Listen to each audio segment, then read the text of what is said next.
கர்த்தருடைய நாமம் மகிமைப்படுவதாக. கர்த்தர் நம்மோடு கூட இன்றைக்கு பகிர்ந்து கொள்கிறதான வார்த்தை, அழகான குடும்பம், ஒரு ஏதேன் தோட்டம். ஆதியாகமம் 2:20. அப்படியே ஆதாம் சகலவித நாட்டு மிருகங்களுக்கும் ஆகாயத்து பறவைகளுக்கும் சகலவித காட்டு மிருகங்களுக்கும் பெயரிட்டான். ஆதாமுக்கோ ஏற்ற துணை இன்னும் காணப்படவில்லை. இந்த நாட்களில் ஒரு அழகான குடும்பம் ஒரு ஏதேன் தோட்டத்தில் உருவாகிறது. தேவன் ஆதாமையும் ஏவாளையும் உருவாக்குகிறார். ஆண்டவர் நமக்கு சொல்லுகிற வார்த்தை இந்த இடத்துல, ஆதாமுக்கு ஏற்ற துணை இன்னும் காணப்படவில்லை. ஏற்ற துணையை தான் தேவன் நம்ம ஒவ்வொருவருக்கும் கொடுக்கிறார். கர்த்தருடைய பிள்ளைகளுக்கு ஏற்ற துணை. எல்லாரும் எல்லாரோடும் வாழ முடியாது. அவர்களுக்கு ஏற்ற துணையை தான் ஆண்டவர் சூஸ் பண்ணி கொடுக்கிறார்.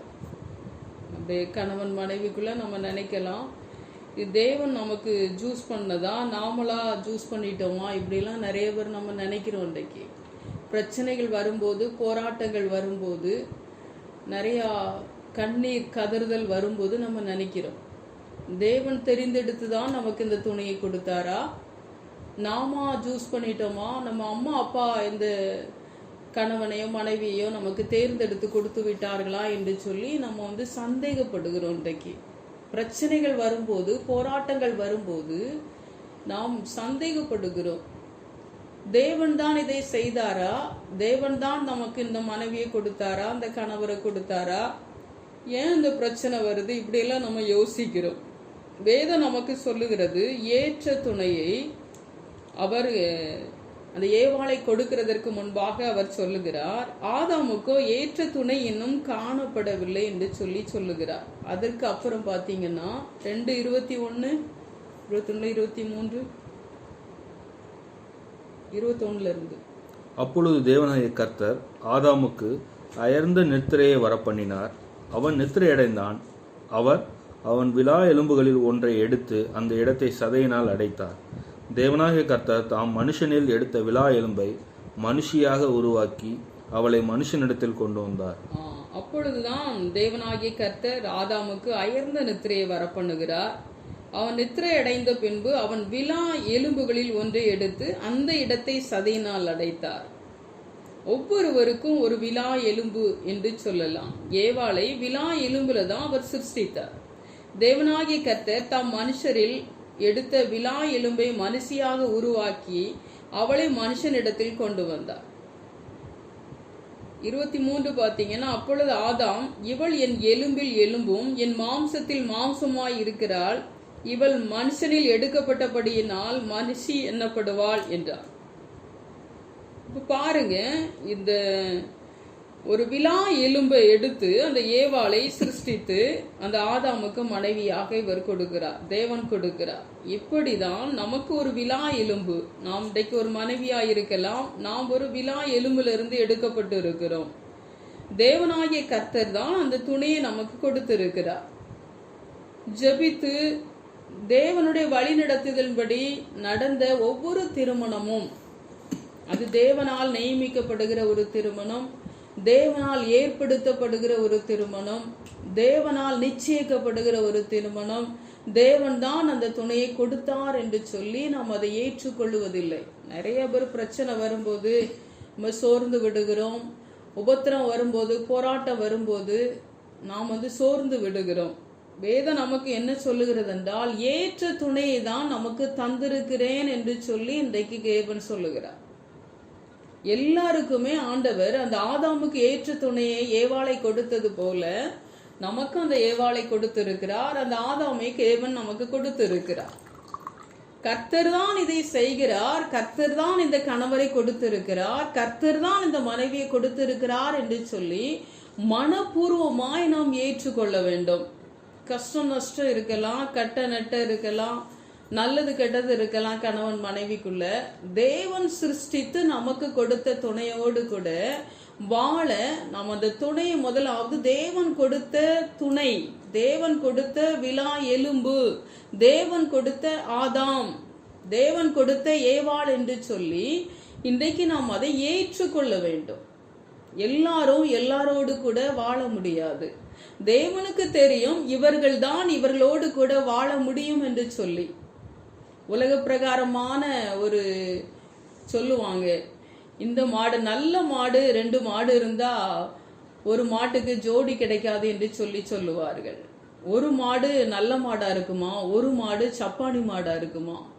இந்த நல்ல மாட்டுக்கு அந்த சப்பானி மாடை கூட்டிட்டு போறதுக்கு உள்ள கெப்பாசிட்டி இருக்கும். 2 மாடு நல்ல மாடா சேர்ந்துச்சுன்னா ஒரு மாட்டுக்கு ஜோடி இல்லாம போயிருமா. அப்போ ஒரு மாடு சரியில்லைனாலும் ஒரு மாடு அதை அட்ஜஸ்ட் பண்ணி இழுத்துட்டு போகும். எல்லாருக்கும் சரியான நம்ம எதிர்பார்க்கிற துணை இருக்கும் என்று எல்லாம் சொல்ல முடியாது. தேவன் கொடுத்திருப்பார். நிறைய கஷ்ட நஷ்டம் இருக்கலாம், நன்மை தீமை இருக்கலாம், நமக்கு பிடிக்காத துணையா கூட இருக்கலாம். இதையெல்லாம் நம்ம என்ன செய்யணும்னா தேவ சமூகத்துல கொண்டு போய் வைத்து நம்ம ஜெபிக்க வேண்டும். தேவன் தான் இந்த ஏற்றை துணையை கொடுத்தார். தேவன் கொடுத்த குடும்பத்தில் தான் இப்படி ஒரு பிரச்சனை இருக்கிறது, தேவன் கொடுத்த துணைதான் என்று சொல்லி அதை சந்தேகப்படாதபடி முதலாவது அந்த துணையை நாம் ஏற்றுக்கொள்ள பழக வேண்டும். வாழ்க்கையில எல்லாருக்கும் பிரச்சனை இல்லாம இல்லை, எல்லாருக்குமே வாழ்க்கையில பிரச்சனை இருக்குது. அந்த பிரச்சனையை எடுத்துட்டு போகிற விதமும் அதை பார்க்கிற கண்ணோட்டமும் மாற வேண்டும். இன்றைக்கு தேவன் தான் இந்த கணவரை எனக்கு கொடுத்திருக்கிறார், தேவன் தான் இந்த மனைவி எனக்கு கொடுத்திருக்கிறார், இவளோடு கூட வாழக்கூடிய கிருபையும் தேவன் தான் கொடுக்க வேண்டும் என்று சொல்லி நாம் என்ன செய்ய வேண்டும்? தேவனிடத்தில் நாம் ஜெபிக்கிறவர்களாய், தேவனை தேடுகிறவர்களாய், அந்த துணைக்காக நாம் நன்றி செலுத்துகிறவர்களால் நமக்கு பிடிக்குதோ பிடிக்கலையோ வாழ கற்றுக்கொள்ள வேண்டும், வாழ பழக வேண்டும். எல்லாரும் எதிர்பார்த்த வாழ்க்கை எல்லாருக்கும் இன்றைக்கு அமையவில்லை. தேவன் தான் இணைத்திருக்கிறார், தேவன் தான் இந்த துணையை கொடுத்திருக்கிறார் என்று சொல்லி ஒரு ஸ்ட்ராங் மைண்ட் இன்னைக்கு நமக்குள்ள வேணும். ஒரு ஸ்டெடி, இதுதான் சரி, இந்த துணை தான் தேவன் எனக்கு கொடுத்திருக்கிறார், இவளோடு கூட வாழக்கூடிய கிருபை எனக்கு தருவார் என்று சொல்லி நம்ம இன்னைக்கு இந்த ஆதாமை போல் அந்த ஏவாளை நாம் ஏற்றுக்கொள்ள வேண்டும். இந்த ஏவாளை போல் அந்த ஆதாமை நாம் ஏற்றுக்கொள்ள வேண்டும். எனக்கு கொடுத்த விலா எலும்பு, எனக்கு கொடுத்த மனைவி, அவளை நேசித்து வாழக்கூடிய ஒரு கிருபையை தேவன் தான் எனக்கு தர வேண்டும். ஜெபித்து செய்யப்பட்ட திருமணங்களிலே எல்லாருடைய உறவுகளும் சீரா இருக்கிறது, சரியா இருக்கிறது, அழகா இருக்கிறது, அழகான குடும்பமா இருக்கிறது என்று சொல்லி இன்னைக்கு சொல்லிவிட முடியாது. எல்லாருக்குள்ளும் எல்லாம் இருக்கிறது, போராட்டங்கள், பிரச்சனைகள், பாடுகள், பிரிவினைகள் எல்லாம் இருக்கிறது. ஆனால் ஒன்றே ஒன்று நம்முடைய மனதிலே கர்த்தர் இன்றைக்கு நமக்கு சொல்லுகிறது, இதுதான் எனக்கு ஏற்ற துணை, தேவன் தெரிந்தெடுத்து கொடுத்த துணை, தேவனால் நிச்சயிக்கப்பட்டதான துணை, எனக்கு தேவன் தான் தெரிந்தெடுத்ததை கொடுத்திருக்கிறார். உங்க அப்பா அம்மாவால சூஸ் பண்ணப்பட்டு இருக்கலாம், இது அரேஞ்ச் மேரேஜா இருக்கலாம், ஏதோ ஒரு மேரேஜ் நீங்க பண்ணிருக்கலாம்.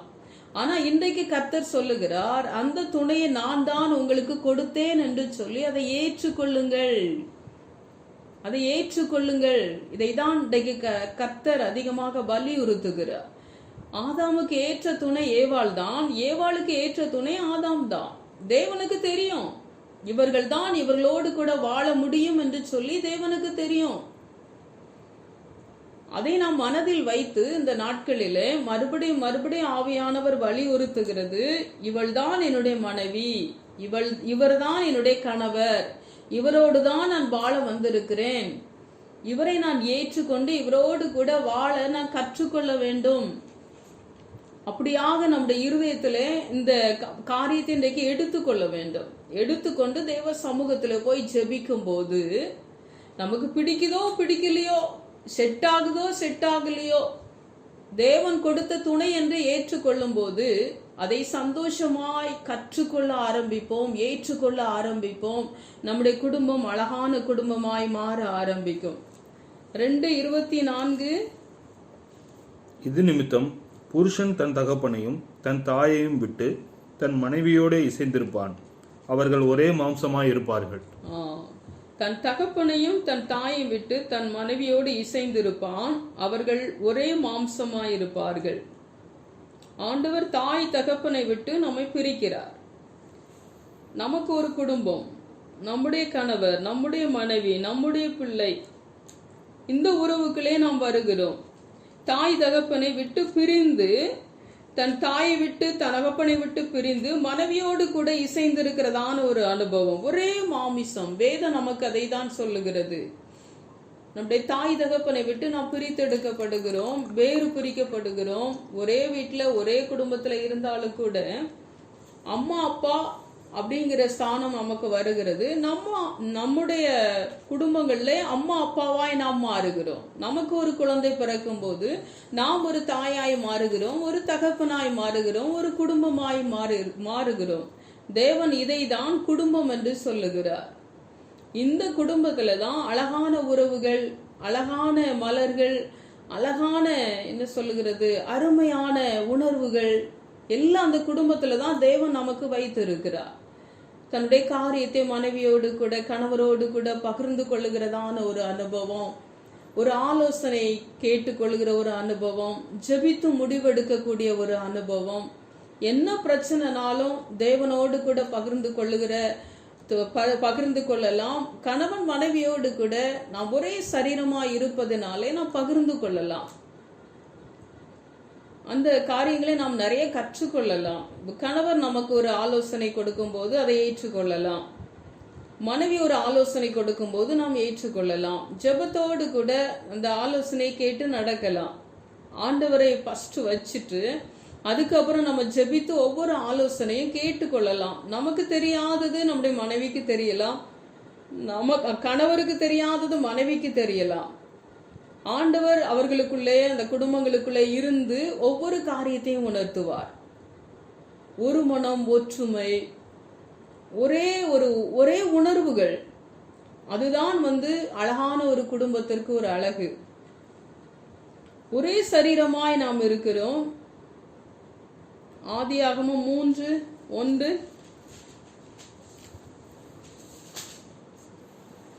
தேவனாகிய கர்த்தர் உண்டாக்கின சகல காட்டு ஜீவன்களை பார்க்கிலும் சர்ப்பமானது தந்திரமுள்ளதாய் இருந்தது.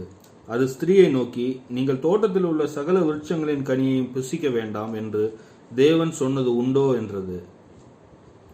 பாருங்க, இந்த அழகான குடும்பங்களுக்குள்ளே சர்ப்பம், அந்த சாத்தான் வருகிறான். சாத்தான் அந்த ஸ்திரீகிட்ட பேசுறான், ஏவாள்கிட்ட பேசுறான். சர்ப்பமானது தந்திரம் உள்ளதாயிருந்தது. அது ஸ்திரீயை நோக்கி, நீங்கள் தோட்டத்தில் உள்ள சகல விருட்சங்களின் கனியையும் புசிக்க வேண்டாம் என்று தேவன் சொன்னது உண்டோ என்றது. ஒரு சந்தேகத்தை கொண்டு வருகிறது. ஆண்டவர் என்ன சொன்னார் அப்படியே டைரக்டா கேட்காம இப்படி சொன்னாரா அப்படி சொன்னாரா அப்படி ஒரு சந்தேகத்தை இது கொண்டு வருகிறது. ஒரு பிசாசு தன்னை ஒரு நல்லவனை போல காண்பித்து ஆண்டவரை கெட்டவராய் சித்தரிக்கிற ஒரு அனுபவத்தை தான் சாத்தான் எப்பவுமே நம்மகிட்ட செய்வான். நமக்கு ஆண்டவர் நல்லவரா தெரிய மாட்டாரு, சாத்தான் நல்லவனா நமக்கு காண்பிப்பான், ரொம்ப நல்லவனா தன்னை காண்பித்து கொள்ளுவான். இப்படிதான் ஏவாள்கிட்ட அவன் காண்பிக்கிறான். அந்த இடத்துல சர்ப்பத்திற்கு அவள் இடம் கொடுக்கிறாள், அந்த தந்திரத்திற்கு அவள் இடம் கொடுக்கிறாள். அதற்கு அப்புறம் தான் அந்த ஏதேன் தோட்டத்தை விட்டு வெளியே அனுப்பப்படுகிறார்கள். நமக்கு இது தெரிந்த விஷயம்தான். அவள் சாத்தானுக்கு இடம் கொடுக்கிறாள். இடம் கொடுத்து அந்த கனியை புசித்து அவளும் புசிக்கிறாள், தன்னுடைய கணவருக்கும் அதை கொடுக்கிறாள். அதற்கு அப்புறம் தான் ஆண்டவர் கேட்கிறாரு, இவங்க கீழ்ப்படியவில்லை. நன்றா இருந்த அந்த குடும்பத்துக்குள்ளே சாத்தான் உள்ளே வருகிறான். சாத்தான் உள்ளே கணவனையும் மனைவியையும் சேர்த்து வஞ்சித்து விட்டான். ஆண்டவர் சொல்றதுக்கு அவங்க கீழ்ப்படியல, சாத்தான் சொல்றதற்கு அவங்க கீழ்ப்படிஞ்சிட்டாங்க. இதுதான் ஒரு கீழ்ப்படியாமை மனித குலத்துக்குள்ளே பிரவேசிக்கிறது, அந்த குடும்பத்துக்குள்ளே அது வருகிறது. இந்த சர்ப்பமானது தன்னை வஞ்சிக்கிறது என்று சொல்லி அறியாதபடி உணராதபடி இந்த சர்ப்பத்துக்கு அவள் இடம் கொடுத்து விட்டாள். அவள் தேவனிடத்துல ஒரு வார்த்தை கேட்டுட்டு நான் இதை செய்யறேன்னு அவ சொல்லி இருந்திருக்கலாம், தன்னுடைய கணவர்கிட்ட கேட்டு அதை செய்யறேன் என்று சொல்லி இருந்திருக்கலாம். ஆனால் தன்னுடைய விருப்பத்தை அந்த சாத்தானோடு கூட பகிர்ந்து கொள்ளுகிறதான ஒரு அனுபவமாய் மாறிடுச்சு. சாத்தான் தந்திரமா வருகிறான் என்று சொல்லி அவளுக்கு தெரியல. எப்பவுமே சொல்லுவாங்க, வேதம் வசனமும் சொல்லுகிறது, நமக்கு வேதமும் சொல்லுகிறது, பெண்கள் பலவீனமான பாண்டம் என்று சொல்லுகிறது. இதைதான் அவன் அறிந்து வைத்திருந்தான். அவள் தனியா இருக்கும்போது வந்து அவளை வஞ்சிக்கிறான். அவள் குடும்பமா இருந்தாள் என்றால் அந்த ஆதாமுக்கு தெரிந்திருக்கும், அந்த தந்திரம் முறியடிக்கப்பட்டிருக்கும். அவளுக்கு தெரியல. பெண் புத்தி பின் புத்தி என்று சொல்லுவார்கள். நிறைய விஷயங்கள தவறான முடிவுகள், தவறான காரியங்களை நாம் முடிவெடுத்து விடுகிறோம். தேவ சமூகத்துல வைத்து பெண்ணா இருக்கலாம், ஆணா இருக்கலாம், தேவ சமூகத்துல ஜெபித்து நம்முடைய வாழ்க்கையில எல்லா ஆலோசனையும் பெற்றுக்கொள்ளும் போது அது சரியா இருக்கும், அது அழகா இருக்கும், அருமையா இருக்கும். இதுதான் இதைதான் தேவன் நம்மிடத்துல எதிர்பார்க்கிறார். நான் சில குடும்பங்களை எனக்கு தெரியும். ஒரு குடும்பம் என்னிடத்தில் ஜெபிக்க வந்திருந்தாங்க. சின்ன பிள்ளைங்க தான், நல்ல அரேஞ்ச் மேரேஜ் தான். ஒருவர் பார்த்தா பிடிக்காது.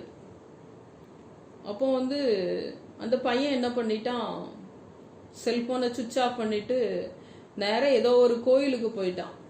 திருநெல்வேலி பக்கம் போயிட்டான். பொள்ளாச்சி பையன்தான்.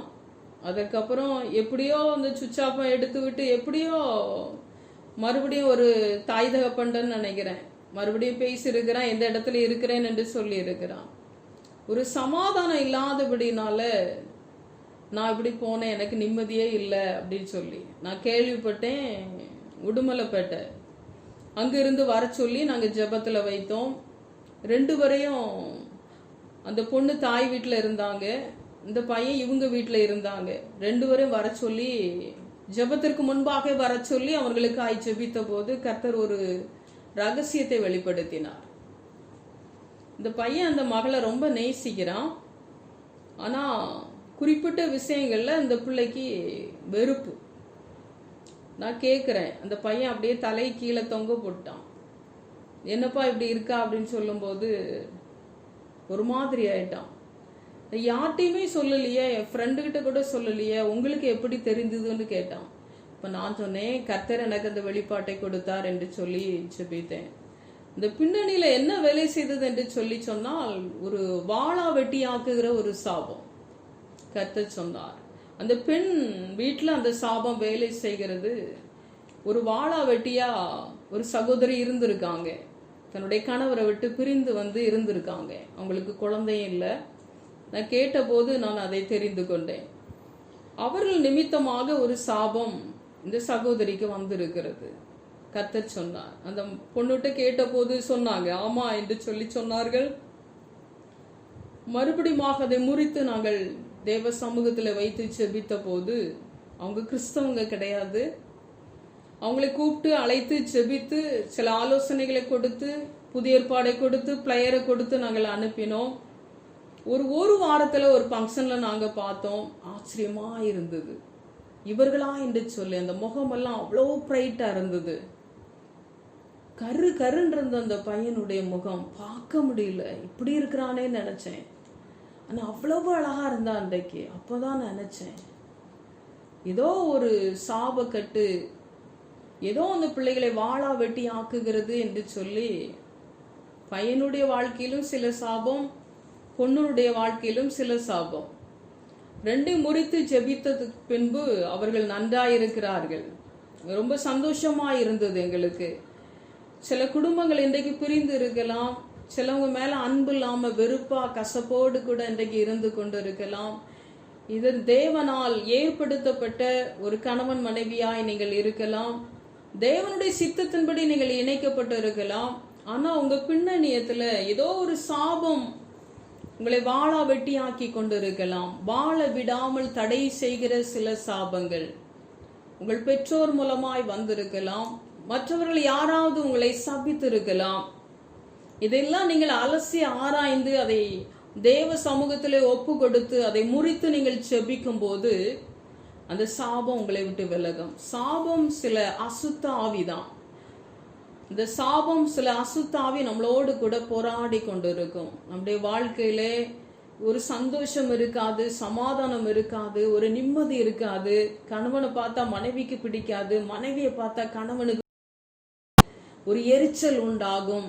இதெல்லாம் சாபத்தின் அடிப்படையிலே சில சம்பவங்கள் நடந்து கொண்டு இருக்கிறது. ஒருவேளை நீங்க இன்னைக்கு பிரிஞ்சு இருக்கலாம், உங்களுக்கு பிடிக்காம இருக்கலாம், உங்களுக்கு எரிச்சல் அடையலாம். இதெல்லாம் சாபம். இந்த வாழா வெட்டியாக்குற சாபத்தை தேவ சமூகத்துல, நீங்க ஜென்ஸா இருக்கலாம், லேடியா இருக்கலாம், யாராவது ஒருவராய் நீங்கள் இருந்தாலும் கூட தேவ சமூகத்துல கொண்டு செல்லுங்கள். இது எது நிமித்தம் வந்தது என்று சொல்லி தேவ சமூகத்துல விசாரிக்கும் போது கர்த்தர் அதை உங்களுக்கு உணர்த்துவார். அதை முறித்து நீங்கள் ஜெபிக்கும் போது உங்கள் குடும்பம் ஒரு அழகான குடும்பமாய் மாறும். பிரசங்கி 4:12.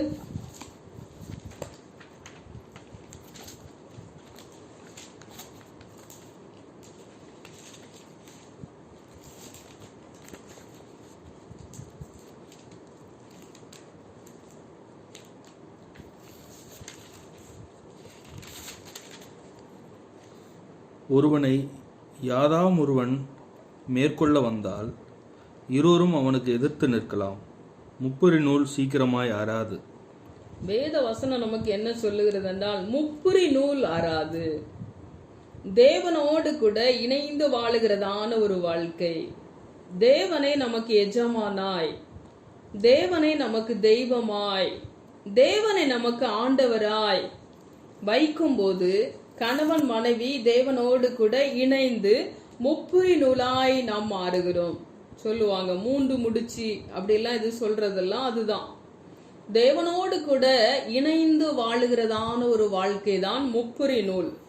இது அறாது. இது தேவனோடு கூட கணவன் மனைவியோடு கூட இணைந்து ஒரு ஸ்ட்ராங்கை கொண்டு வருகிறது, ஒரு ஸ்திரத்தன்மையை கொண்டு வருகிறது, ஒரு உறுதியை கொண்டு வருகிறது. இப்படி இருக்கும்போது அது சீக்கிரமாய் அறுந்து போகாது. தேவனோடு கூட இணைந்து வாழுகிறதான ஒரு வாழ்க்கை தான் அழகான குடும்பம். தேவன் நாம, நம்முடைய கணவன் மனைவி, நம்முடைய பிள்ளைகள் அப்படியாக நம்ம இருக்கும்போது அது அருந்து போகாது. தேவன் அந்த உறுதியை நமக்கு கொடுப்பார். தேவன் நம்மோடு கூட இருந்து அந்த குடும்பத்தை நடத்தக்கூடிய ஒரு ஞானத்தை கொடுப்பார், விவேகத்தை கொடுப்பார், சமயோகித ஞானத்தை கொடுப்பார், சரியான நேரத்துல நல்ல ஆலோசனை கொடுப்பார், நல்ல அறிவுரையை கொடுப்பார். தேவனுக்கு தான் தெரியும் அதெல்லாம். அம்மா அப்பாவுக்கு கூட எல்லாம் தெரியும் சொல்ல முடியாது. அவர்கள் அனுபவத்தை வைத்து பேசுவார்கள். ஆனா தேவனுக்கு எல்லாம் தெரியும். இந்த முப்புரி நூலை போல தேவனோடு கூட இணைந்து வாழுகிறதான ஒரு வாழ்க்கை தான் அழகான வாழ்க்கை. என்னாகமம் 24:5-6.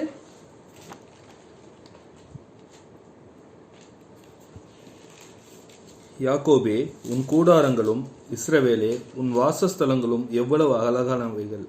யாக்கோபே, உன் கூடாரங்களும் இஸ்ரவேலே உன் வாசஸ்தலங்களும் எவ்வளவு அழகானவைகள். அந்த பீலேயாம் மூலமாய் இந்த வார்த்தை கொடுக்கப்படுகிறது, இஸ்ரவேல் ஜனங்களுக்கு கொடுக்கப்படுகிறது. 24:1 பார்த்தீங்கன்னா, இஸ்ரவேலை ஆசீர்வதிப்பதே கர்த்தருக்கு பிரியம். நம்முடைய குடும்பங்களை ஆசீர்வதிக்கிற தெய்வம் தான், குடும்பங்களை பிரிக்கிற தெய்வம் அல்ல. கசப்புகளையும் வெறுப்புகளையும் எரிச்சலையும் கொடுக்கிற தேவன் நம்முடைய தேவன் கிடையாது. யாக்கோபே, உன் கூடாரங்களும் இஸ்ரவேலே உன் வாசஸ்தலங்களும் எவ்வளவு அழகானவைகள்.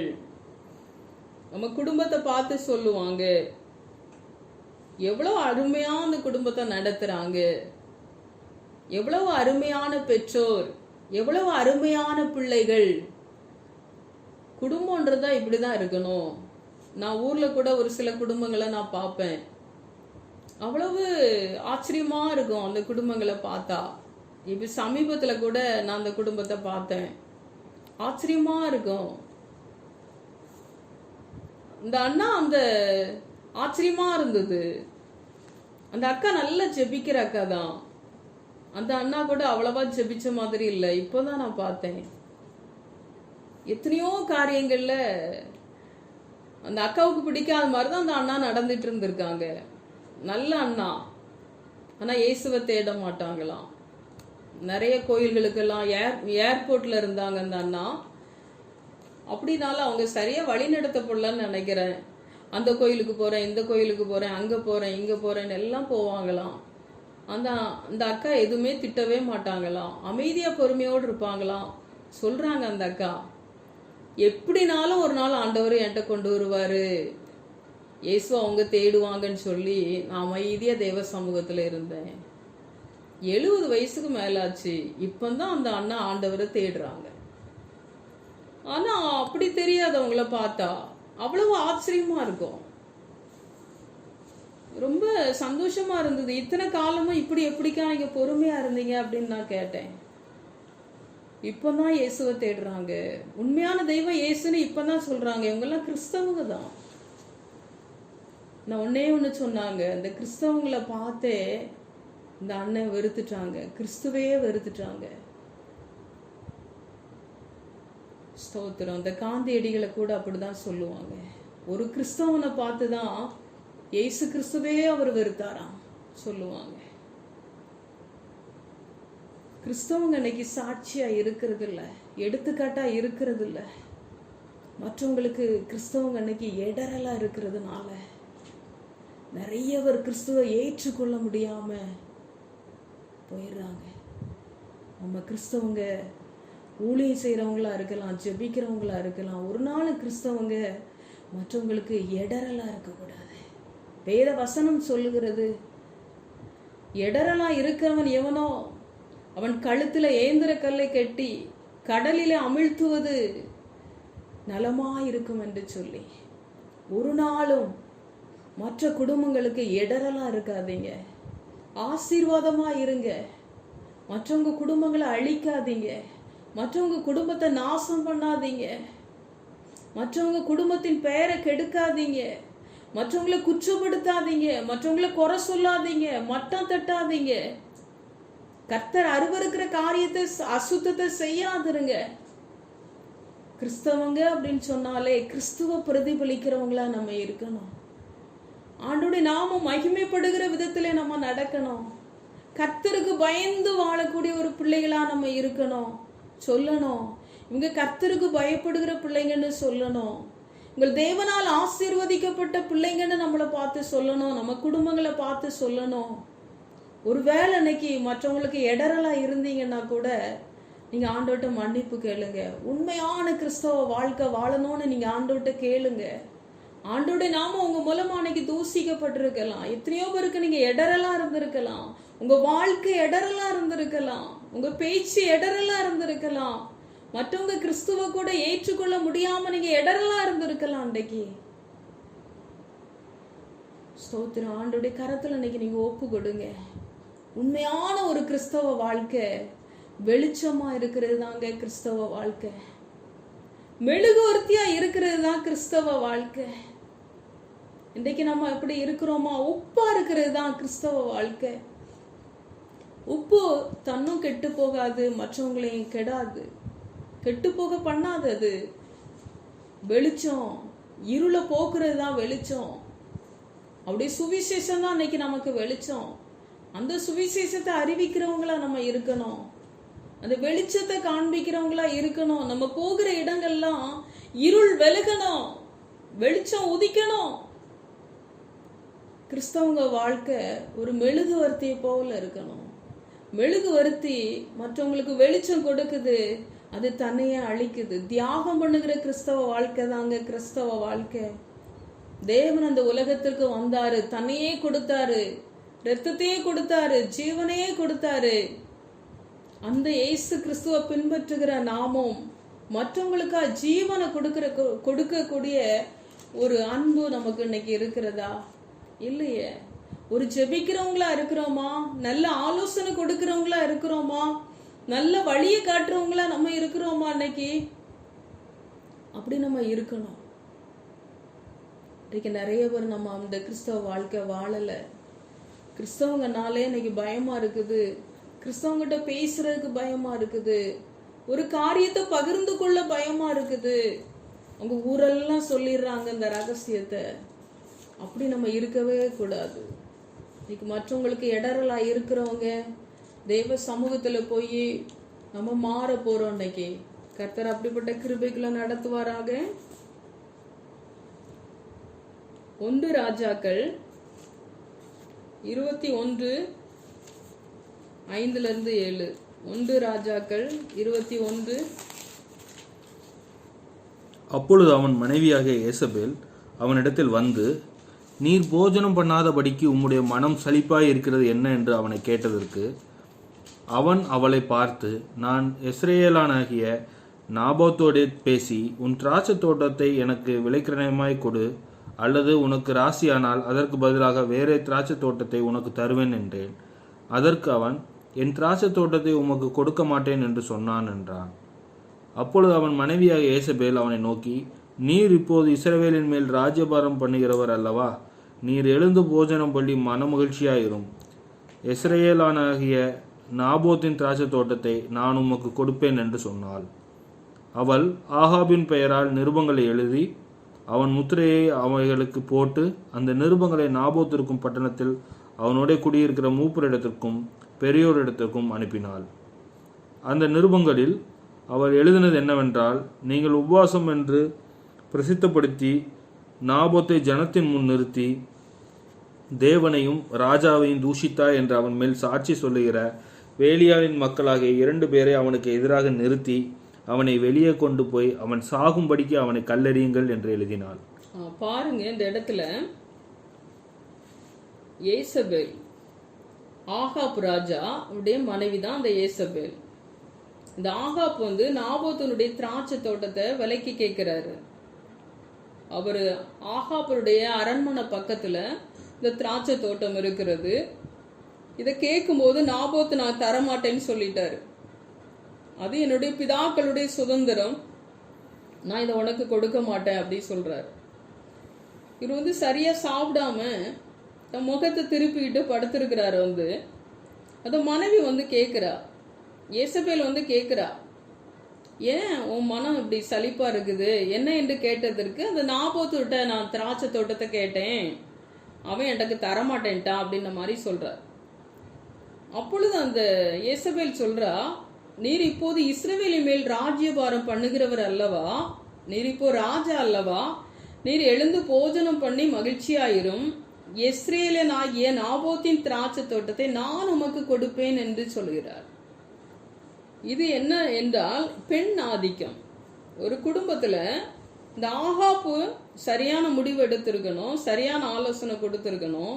ஆனா ஏசபேல் வந்து ஆகாப்புக்கு ஆலோசனை கொடுத்து, ஆகாப்பு விரும்புகிறதை இவள் அந்த ராஜ்ய பாரத்துல ராஜாவா இருக்கிறதுனால ஆகாப் பெயரால ஒரு நிருபத்தையே எழுதுறா. நிருபத்தையே எழுதி தேவனை ராஜாவை தூஷித்தான் என்று சொல்லி அந்த பேலியாளின் மக்களாக 2 பேரை நிறுத்தி அவனை கல்லறியுங்கள் என்று சொல்லி அவள் நிருபத்தை எழுதி அனுப்புகிறாள். இதுதான் வந்து பெண் ஆதிக்கம். ஒரு குடும்பத்துல பெண் ஆதிக்கம் இருக்கும்போது அந்த குடும்பத்துல ஒரு நாளும் சமாதானம் இருக்காது. ஆண் ஆதிக்கம் இருந்தாலும் சமாதானம் இருக்காது. ஆகா பெயரால நிருபங்கள் எல்லாம் எழுதுறா. அந்த பேலியாளின் மக்களை விட்டு அந்த நாபோத்தை கொலை பண்ணிட்டான். 14-15. பிற்பாடு ஏசபேலுக்கு நாபோத் கல்லெறியுண்டு செத்தான் என்று சொல்லி எழுப்பினார்கள். நாபோத் கல்லெறியுண்டு செத்ததை ஏசபேல் கேட்டபோது ஆகாபை நோக்கி, நீர் எழுந்திருந்து யெஸ்ரயேலனாகிய நாபோத் உமக்கு விலைக்கிரயமாய் கொடுக்க மாட்டேன் என்று சொன்ன திராட்சை தோட்டத்தை சொந்தமாய் எடுத்துக்கொள்ளும். நாபோத் உயிரோடு இல்லை, அவன் செத்து போனான் என்றாள். நாபோத் செத்து போனதை ஆகாப் கேட்டபோது அவன் யெஸ்ரயேலனாகிய நாபோத்தின் திராட்சை தோட்டத்தை சொந்தமாய் எடுத்துக்கொள்ளும்படி எழுந்து போனான். நாபோத்தை வந்து கல்லெறிஞ்சி கொன்னாச்சு. உபவாசம் என்று ஏற்படுத்தி பேலியாளின் மக்களை தூசிக்க சொல்லி கை கூலி கொடுத்து அந்த ஏசபேல் நாபோத்தினுடைய திராட்சை தோட்டத்தை நாபோத்தை கொலை செய்து எடுத்தாச்சு. ஆகாப்பு பாருங்க 25. தன் மனைவியாக ஏசபேல் தூண்டிவிட்டபடியே கர்த்தரின் பார்வைக்கு பொல்லாப்பானதை செய்ய தன்னை விற்று போட்ட ஆகாபை போல ஒருவனும் இல்லை. இந்த ஏசபேல் வந்து அந்த இடத்துல ஆகாப்புடைய ஆலோசனை கேட்கல. அவ இஷ்டப்படி அதை செய்கிறாள். அந்த திராட்சை தோட்டத்தை நாபோத்தை கொலை செய்து அதை எடுத்து கொடுக்கிறாள். இந்த ராஜ்யபாரம் பண்ணுகிற ஒரு ராஜாவுடைய மனைவி ராஜாவோடு கூட இணைந்து செயல்பட்டு இருக்கலாம், ஆலோசனை கொடுத்திருக்கலாம், ஜெபித்து செயல்பட்டு இருக்கலாம், இன்னும் கொஞ்சம் காசை கூட கூட்டி கொடுத்து அந்த விலைக்கிரயம் பண்ணியிருக்கலாம். ஆனால் அவனை கொலை செய்து அந்த நாபோத்தினுடைய திராட்சை தோட்டத்தை எடுத்துக்கொள்ளுகிறார்கள். இது தேவனுடைய பார்வையில பொல்லாப்பாத காரியமாய் இருக்கிறது. வேதம் நமக்கு சொல்லுகிறது, தன் மனைவியாகிய ஏசபேல் தூண்டி விட்டபடியே கர்த்தரின் பார்வைக்கு பொல்லாப்பானதை செய்ய தன்னை விட்டு போட்ட ஆகாபை போல ஒருவனும் இல்லை. இந்த இடத்துல இந்த மனைவி இப்படி செய்திருக்க கூடாது. அந்த குடும்பத்திற்கு ஒரு பெரிய சாபத்தை கொண்டு வருகிறாள். பெரிய சாபம். அந்த ராஜாத்தி கடைசியில் அவளுடைய முடிவை பார்த்தீங்கன்னா, அவளுடைய மண்டை ஓடும், அவளுடைய உள்ளங்காலம் தான் இருக்கும், எல்லாத்தையும் அந்த நாய் சாப்பிட்டு போயிடும். அவள் ராஜகுமாரத்தி தான். அவளுடைய முடிவு ரொம்ப மோசமான முடிவாக இருக்கும். அவளுடைய குடும்பம் எல்லாமே அழிக்கப்பட்டது. இந்த ஏசபேல் அந்த குடும்பத்திற்கு ஆசீர்வாதத்தை கொண்டு வரவில்லை, அவள் சாபத்தை சேர்த்து வைத்தாள். இதை அறியாமையை செய்தாலோ அறிந்து செய்தாலோ, தன்னுடைய கணவர் ராஜா என்கிற ஒரு காரியத்திலே இவள் எதை வேண்டுமானாலும் செய்யலாம் என்று அவள் செய்து விட்டாள். ஒரு தேவ பயம் இருந்திருந்தால் ஒரு ஆசீர்வதிக்கப்பட்ட ஒரு ராஜாத்தியாய் இருந்திருக்கலாம். இவள் சாபத்தை தன்னுடைய குடும்பத்திற்கு கொண்டு வந்த ஒரு ராஜாத்தியாய் மாறிவிட்டாள். ஆகாபுடைய குடும்பத்தை பார்த்தீங்கன்னா எல்லாமே ஸ்தோத்திரம், ஒரு நபரை கொண்டு எல்லாமே வேற அறுக்கப்பட்டது. ஒரு நாய் கூட இல்லாதபடி அறுக்கப்பட்டது அந்த குடும்பம் எல்லாம். ஏசபேல் ஒரு மேல இருந்து மாடியில தள்ளி விடுவாங்க, கீழே அவள் இறந்த போது எல்லாவற்றையும் நாய் சாப்பிட்டு விடும், அவளுடைய பிரேதம் கூட கிடையாது. கர்த்தர் அந்த எலியா மூலமாய் சொன்னது அப்படியே நடந்தது. அவள் குடும்பத்திற்கு அந்த பெண் ஆதிக்கத்துல சாபத்தை கொண்டு வந்தால், பெண் ஆதிக்கத்துல ஒரு சபிக்கப்பட்ட ஒரு ராஜஸ்திரியாய் அவள் மாறினாள். அந்த குடும்பத்தை எல்லாவற்றையும் அழிக்கிற ஒரு ராஜாத்தியா அவள் இருந்தாள்.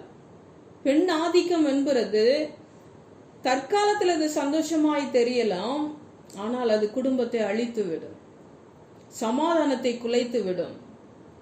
எந்த ஒரு பொசிஷன்ல இருந்தாலும் தேவனுக்கு பயந்து தாழ்மையோடு கூட நடந்து கொள்ளும் போது அந்த குடும்பத்திற்கு அவள் ஆசீர்வாதத்தை கொண்டு வரவில்லை, சாபத்தை கொண்டு வந்தாள். ஆகாப் பாருங்க, அவளுடைய சொல்ல கேட்டிருக்க கூடாது, தட்டி பேசியிருக்கணும். இது தவறு என்று சொல்லி இருக்கலாம். ஆனா அவரும் அதை ஒத்து போனார் பாருங்க. அப்படியும் இருக்கக்கூடாது. நல்ல ஆலோசனை, நல்ல அறிவுரைகளை தேவன் நமக்கு கொடுக்க வல்லவராய் இருக்கிறார்.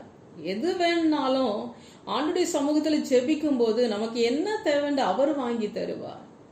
தேவையில்லாத காரியங்கள்ல தலையிட்டு கொண்டு தேவையில்லாத சம்பவங்களுக்குள்ள போய் தேவையில்லாம சாபத்தை நம்ம குடும்பத்துக்கு நம்ம சேர்த்து வைக்க கூடாது.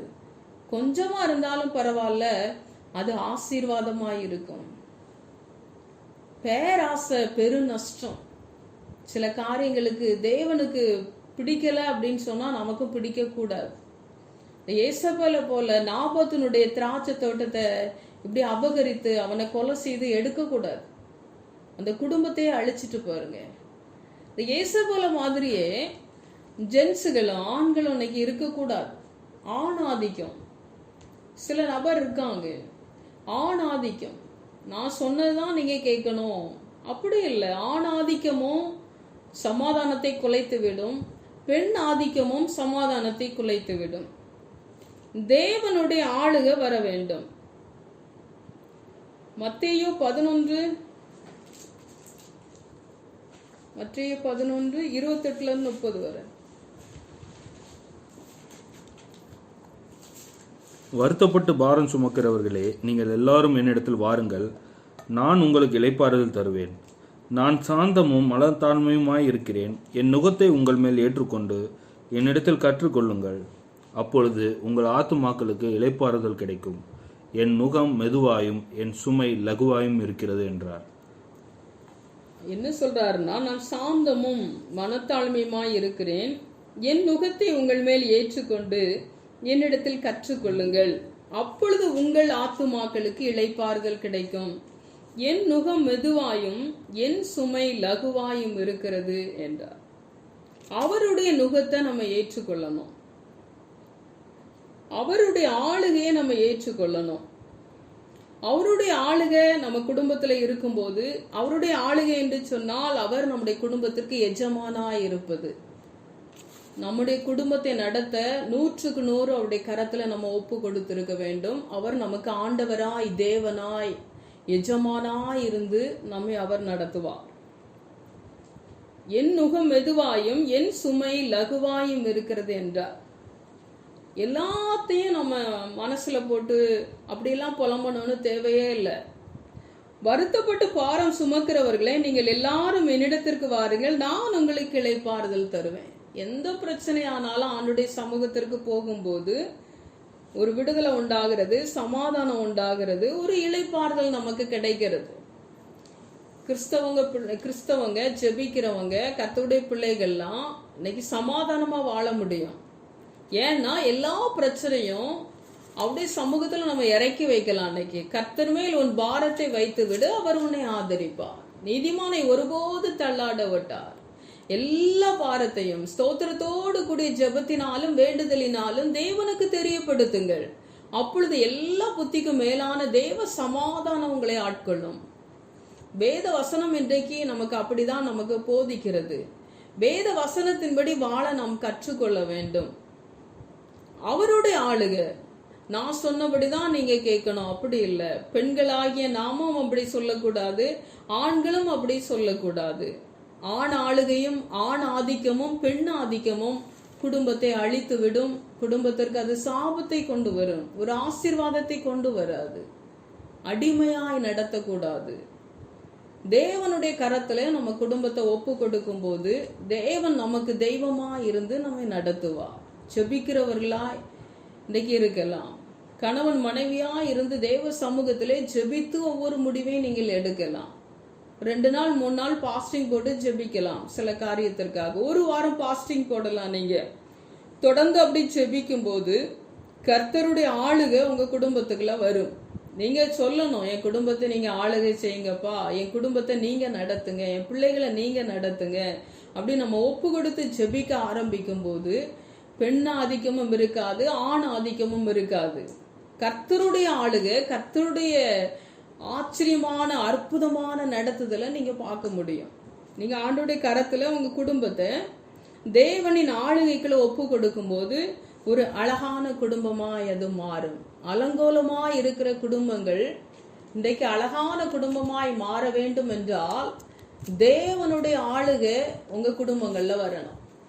உங்க குடும்பங்கள்ல தேவனுடைய ஆளுகை வரும்போது அது அழகான குடும்பமாய், ஆச்சரியமான அற்புதமான குடும்பமாய், தேவனுக்கு சாட்சியான குடும்பமாய், மற்றவங்களுக்கு எடுத்துக்காட்டான ஒரு குடும்பமாய் கர்த்தர் நம்மை இந்த அழகான குடும்பத்துக்குள்ளே அலங்கோலமாய் இருக்கிற குடும்பங்களை கர்த்தர் மாற்றுவாராக.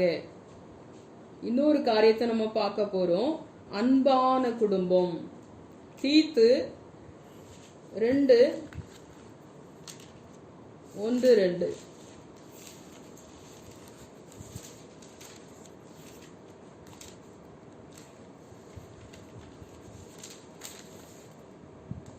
நீயோ ஆரோக்கியமான உபதேசத்துக்கேற்றவைகளை பேசு.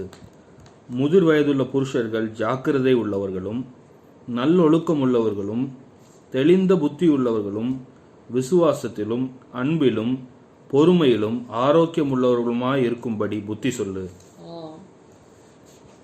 முதிர் வயதுள்ள ஸ்திரீகளும் அப்படியே பரிசுத்தத்திற்கேற்ற விதமாய் நடக்கிறவர்களும் அவதூறு பண்ணாதவர்களும் மதுபானத்துக்கு அடிமைப்படாதவர்களுமாய் இருக்கவும், தேவ வசனம் தூசிக்கப்படாதபடிக்கு பாலிய ஸ்திரீகள் தங்கள் புருஷரிடத்திலும் தங்கள் பிள்ளைகளிடத்திலும் அன்புள்ளவர்களும் தெளிந்த புத்தியுள்ளவர்களும் கற்புள்ளவர்களும் வீட்டில் தரித்திருக்கிறவர்களும் நல்லவர்களும் தங்கள் புருஷருக்கு கீழ்ப்படிகளுமாய் இருக்கும்படி அவர்களுக்கு படிப்பிக்கத்தக்க நற்காரியங்களை போதிக்கிறவர்களுமாய் இருக்கவும் முதிர் வயதுள்ள ஸ்திரீகளுக்கு புத்தி சொல்லு. அப்படியே பாலிய புருஷரும் தெளிந்த புத்தி உள்ளவர்களாய் இருக்கவும் நீ புத்தி சொல்லு. நீயே எல்லாவற்றிலும் உன்னை நற்கிரியைகளுக்கு மாதிரியாக காண்பித்து, எதிரியானவன் உங்களை குறித்து பொல்லாங்கு சொல்லுகிறதற்கு ஒன்றுமில்லாமல் வெட்கப்படத்தக்கதாக உபதேசத்திலே விகப்பமில்லாதவனும் நல்லொழுக்கமுள்ளவனும் குற்றம் பிடிக்கப்படாத ஆரோக்கியமான வசனத்தை பேசுகிறவனுமாயிருப்பாயாக. இந்த இடத்துல பார்த்தோம்னா முதிர் வயதுள்ள புருஷர்கள் ஜாக்கிரதை உள்ளவர்களும் நல்லொழுக்கம் உள்ளவர்களும் தெளிந்த புத்தி உள்ளவர்களும் விசுவாசத்திலும் அன்பிலும் பொறுமையிலும் ஆரோக்கியம் உள்ளவர்களுமாய் இருக்கும்படி புத்தி சொல்லு. இங்க புருஷர்களுக்கு சொல்லப்படுகிறதான காரியம் நல்லொழுக்கம், தெளிந்த புத்தி, விசுவாசம், அன்பு, பொறுமை, இதெல்லாம் வேணும். ஸ்திரீகளுக்கு சொல்லப்படுகிறதான காரியம் தேவ வசனம் தூசிக்கப்படாதபடிக்கு பாலிய ஸ்திரீகள் தங்கள் புருஷரிடத்திலும் தங்கள் பிள்ளைகளிடத்திலும் அன்புள்ளவர்களும். கணவன் செய்ய வேண்டியதை கணவர் செய்யணும், மனைவி செய்ய வேண்டியதை மனைவி செய்யணும். ஒரு அன்பான குடும்பமா இருக்கணும்னா இந்த காரியத்தை நம்ம செய்யணும். தெளிந்த புத்தி வேணும். நிறைய அந்த காரியத்தை நீங்க வாசிங்க. ஆண்டுடைய நாம் அன்னைக்கு தூசிக்கப்படுகிறது என்று சொன்னால் பாலிய ஸ்திரீகள் தங்கள் புருஷர்களிடத்திலும் தங்கள் பிள்ளைகளிடத்திலும் அன்புள்ளவர்களும். ஒரு அன்பு வேணும் நமக்கு. நம்முடைய கணவர், நம்முடைய பிள்ளை, நம்முடைய குடும்பம், இந்த அன்பெல்லாம் என்ன சொல்றது, நார்மலா இருக்கிற குடும்பத்துல பிரச்சனையே இல்லை. நார்மலான குடும்பம்லாம் அன்பான குடும்பமா இன்னைக்கு இருக்குது. கணவரும் அதே அன்பு செலுத்துறாரு, மனைவி அதே அன்பு செலுத்துறாங்க, பிள்ளைகளுக்கும் அதே அன்பு கிடைக்கிறது. பிரச்சனை இல்லாத குடும்பம் இன்னைக்கு அன்பான குடும்பமா இருக்குது.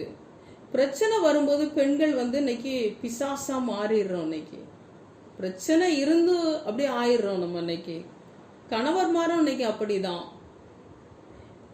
நார்மலா இருக்கிற குடும்பம்லாம் அன்பான குடும்பமா கரெக்டா போயிட்டு தான் இருக்குது. இந்த குடும்பங்களுக்குள்ள பிரச்சனை வருது, போராட்டம் வருது, கணவர் சரியில்லை, மனைவி சரியில்லை அப்படிங்கும்போது அது சரியான அன்பான குடும்பமா இருக்காது. அது எதிர்பார்த்த அன்பு கணவருக்கு கிடைக்கல, மனைவிக்கு கிடைக்கல. அன்பு இல்லை, அன்பு தான் அந்த குடும்பம். அந்த அன்பே இல்லை அப்படின்னு சொல்லும்போது அங்கு ஒரு வெறுமை தான் காணப்படும். அது குடும்பம் என்று சொல்ல முடியாது, அன்பான குடும்பம் என்று சொல்ல முடியாது. அதை இன்னைக்கு நிறைய குடும்பங்கள் இன்னைக்கு அப்படிதான் இருக்கிறது. குற்றம் சாட்டி கொண்டு, குறை சொல்லி கொண்டு, மட்டம் தட்டி கொண்டு, ஒருவரை ஒருவர் மேல ஒரே குற்றம். அன்பு சகல பாவங்களையும் மூடும், அன்பு சகலத்தையும் தாங்கும், சகலத்தையும் சகிக்கும், சகலத்தையும் நம்பும், சகலத்தையும் விசுவாசிக்கும். அன்பு இன்னைக்கு அன்பு நம்ம வாழ்க்கையில குறையா இருக்கு. இன்னைக்கு இந்த அன்பு, தேவ அன்பு நம்முடைய இருதயத்துல இருக்கும் போதுதான், ரொம்ப நேசிக்கிற மனைவி என்னதான் தப்பு பண்ணாலும் அவங்களுக்கு அது பெருசா தெரியாது. நம்முடைய மனைவி, நம்ம நேசிக்கிற மனைவி ஏதோ ஒரு சின்ன தப்பு பண்ணிட்டா அவளை மன்னிச்சுக்கோ அப்படி போயிடும். கணவரும் அப்படிதான். ஒரு சின்ன சின்ன காரியத்துல கூட நம்ம மன்னிப்போம். எவ்வளவு பெரிய காரியமா இருந்தாலும் நம்ம மன்னிச்சு இன்னைக்கு வாழணும். இந்த தேவ அன்பு நம்ம இருதயத்துல இருக்கும்போது அந்த அன்பான குடும்பமா மாற முடியும். கணவரா இருக்கலாம், மனைவியா இருக்கலாம், பிள்ளைகளா இருக்கலாம், மாமன் மாமியாரா இருக்கலாம், சம்மந்த குடியாரா இருக்கலாம். எவ்வளவு பெரிய போராட்டம், எவ்வளவு பெரிய பிரச்சனை வந்தாலும் தேவ அன்பு பார்க்கிற விதம் வேறு, தேவ அன்பு பார்க்கிற கண்ணோட்டம் வேறு. தேவனுடைய அன்பு நம்ம இருதயத்துல இன்னைக்கு இருக்குதான்னு பார்க்க போறோம். ரோமர் 5:5.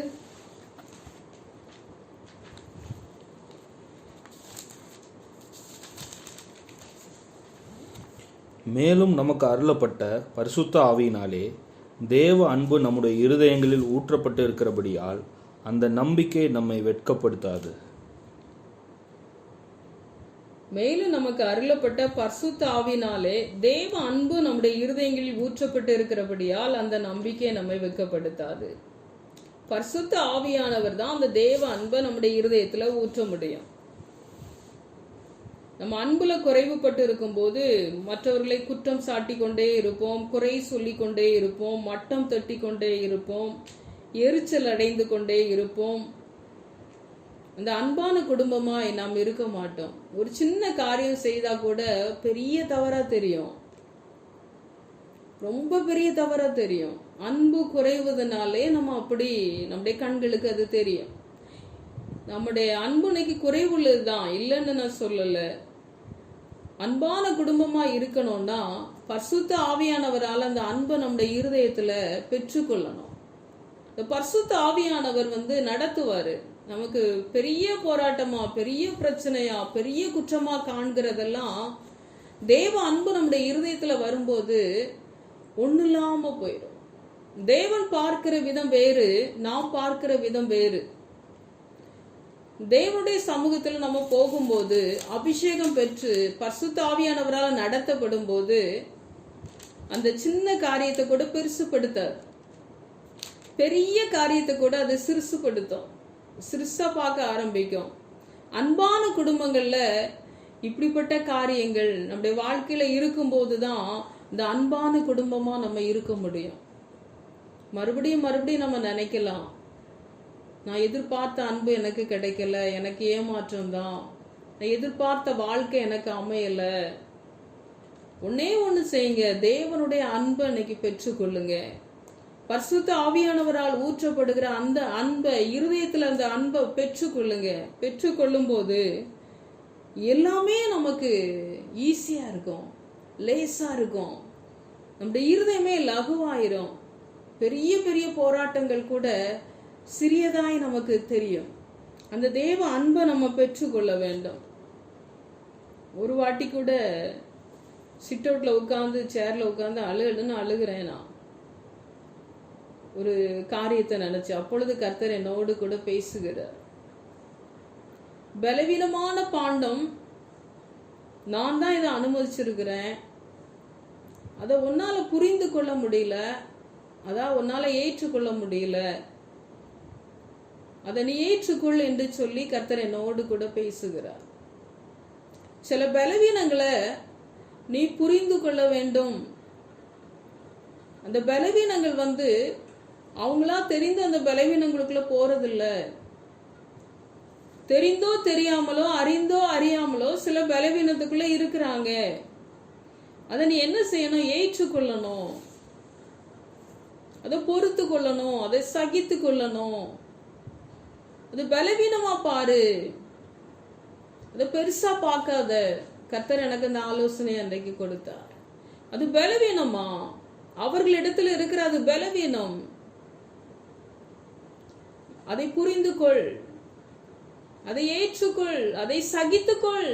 அது ஒரு பலவீனமாக அதை பார்க்க ஆரம்பி என்று சொல்லி என்னோடு கூட ஆவியானவர் போராடி கொண்டே இருந்தார். உடனே அவருடைய சத்தத்துக்கு நான் கீழ்ப்படிய ஆரம்பித்தேன். என் இருதயத்துல ஒரு பெரிய அமைதி, சமாதானம் உண்டாகினது.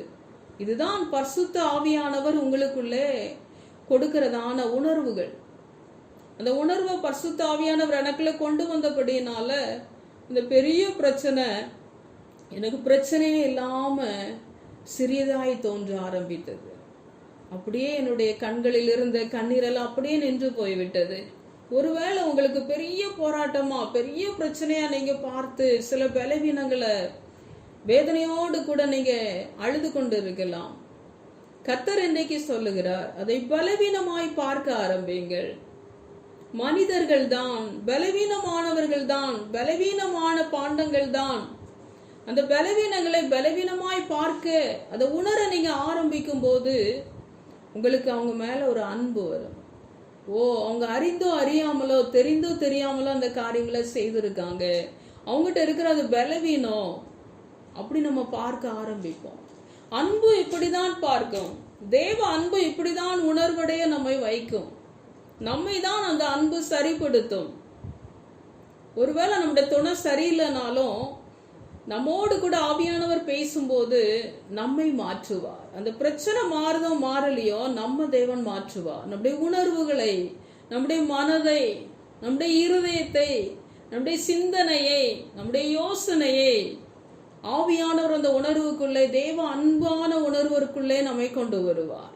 அந்த அன்பு நமக்குள்ளே வர வர, வளர வளர, விருத்தி அடைய அடைய நாம் பார்க்கிற விதமே வேறாய் மாறிவிடும்.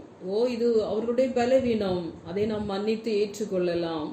இப்படியாக தான் பரிசுத்த ஆவியானவருடைய அன்பு நம்முடைய இருதயத்துல இருக்கும் போது அந்த உணர்வை தந்து அந்த குடும்பம் அன்பான குடும்பமாய் மாறுவதற்கு அது ஏதுவாகும். அன்புள்ள குடும்பமாய் நாம் இருக்க வேண்டும். கணவராயிருக்கலாம், மனைவியாயிருக்கலாம், பிள்ளைகளாயிருக்கலாம். அந்த குடும்பங்கள்ல அன்பு குறையும் போது எல்லா பிரச்சனையும் தலையெடுத்து விடும். இந்த அன்பு அடிப்படையில அந்த குடும்பம் இருக்கும்போது, அந்த பரிசுத்த ஆவியானுடைய அன்பினால் நிரப்பப்படும் போது பெரிய பெரிய காரியம்லாம் ஒண்ணு இல்லாம போயிடும். அவங்க பலவீனம், அவங்க போராட்டம், அவங்க அறியாம, அவங்க தெரியாம இதை செய்யறாங்க, உணர்வு இல்லாம இதை செய்யறாங்க, நம்ம அதை மன்னிக்கணும். இப்படியாக பரிசுத்த ஆவியானவர் உணர்த்தி தான் நம்மை நடத்துவார். அப்பொழுதுதான் அன்பான குடும்பமாய் நம்முடைய குடும்பம் மாற ஆரம்பிக்கும். 1 கொரிந்தியர் 7ஆம் அதிகாரம் 13-14. அப்படியே ஒரு ஸ்திரீயினுடைய புருஷன் அவிசுவாசியாய் இருந்தும் அவளுடனே வாசமாய் இருக்க அவனுக்கு சம்மதம் இருந்தால் அவள் அவனை தள்ளிவிடாதிருக்க கடவள். எண்ணத்தினாலெனில் அவிசுவாசியான புருஷன் தன் மனைவியால் பரிசுத்தமாக்கப்படுகிறான், அவிசுவாசியான மனைவியும் தன் புருஷனால் பரிசுத்தமாக்கப்படுகிறாள். இல்லாவிட்டால் உங்கள் பிள்ளைகள் அசுத்தமாயிருக்குமே, இப்பொழுதோ அவைகள் பரிசுத்தமாயிருக்கின்றன. இந்த இடத்துல பாத்தீங்கன்னா, ரட்சிக்கப்படாத புருஷனோட ரட்சிக்கப்படாத மனைவியோடு கூட வாசம் பண்ணுகிறவர்களை கர்த்தர் என்ன சொல்றாரு அப்படின்னு சொன்னா, ஒரு பரிசுத்தமான ஒரு குடும்பமாய். இப்போ கணவர் ரட்சிக்கப்பட்டிருக்கலாம், மனைவி ரட்சிக்கப்படாம இருக்கலாம், மனைவி ரட்சிக்கப்பட்டிருக்கலாம், கணவர் ரட்சிக்கப்படாம இருக்கலாம்.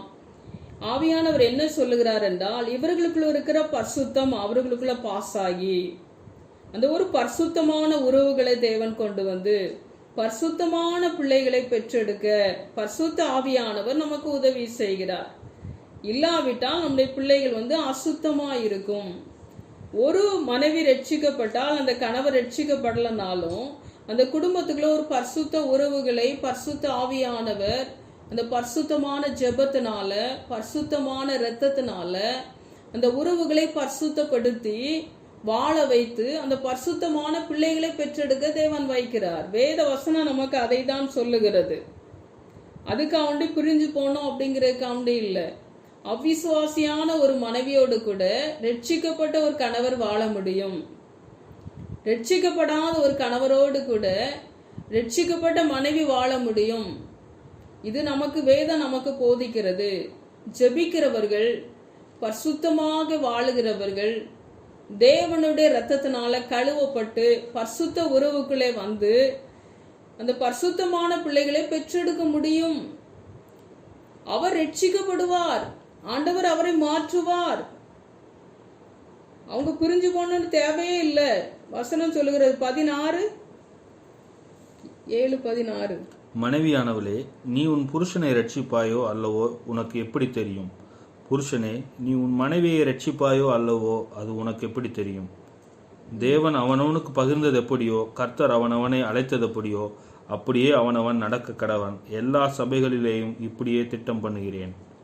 பாருங்க, மனைவியானவளே, நீ உன் புருஷனை ரட்சிப்பாயோ அல்லவோ உனக்கு எப்படி தெரியும்?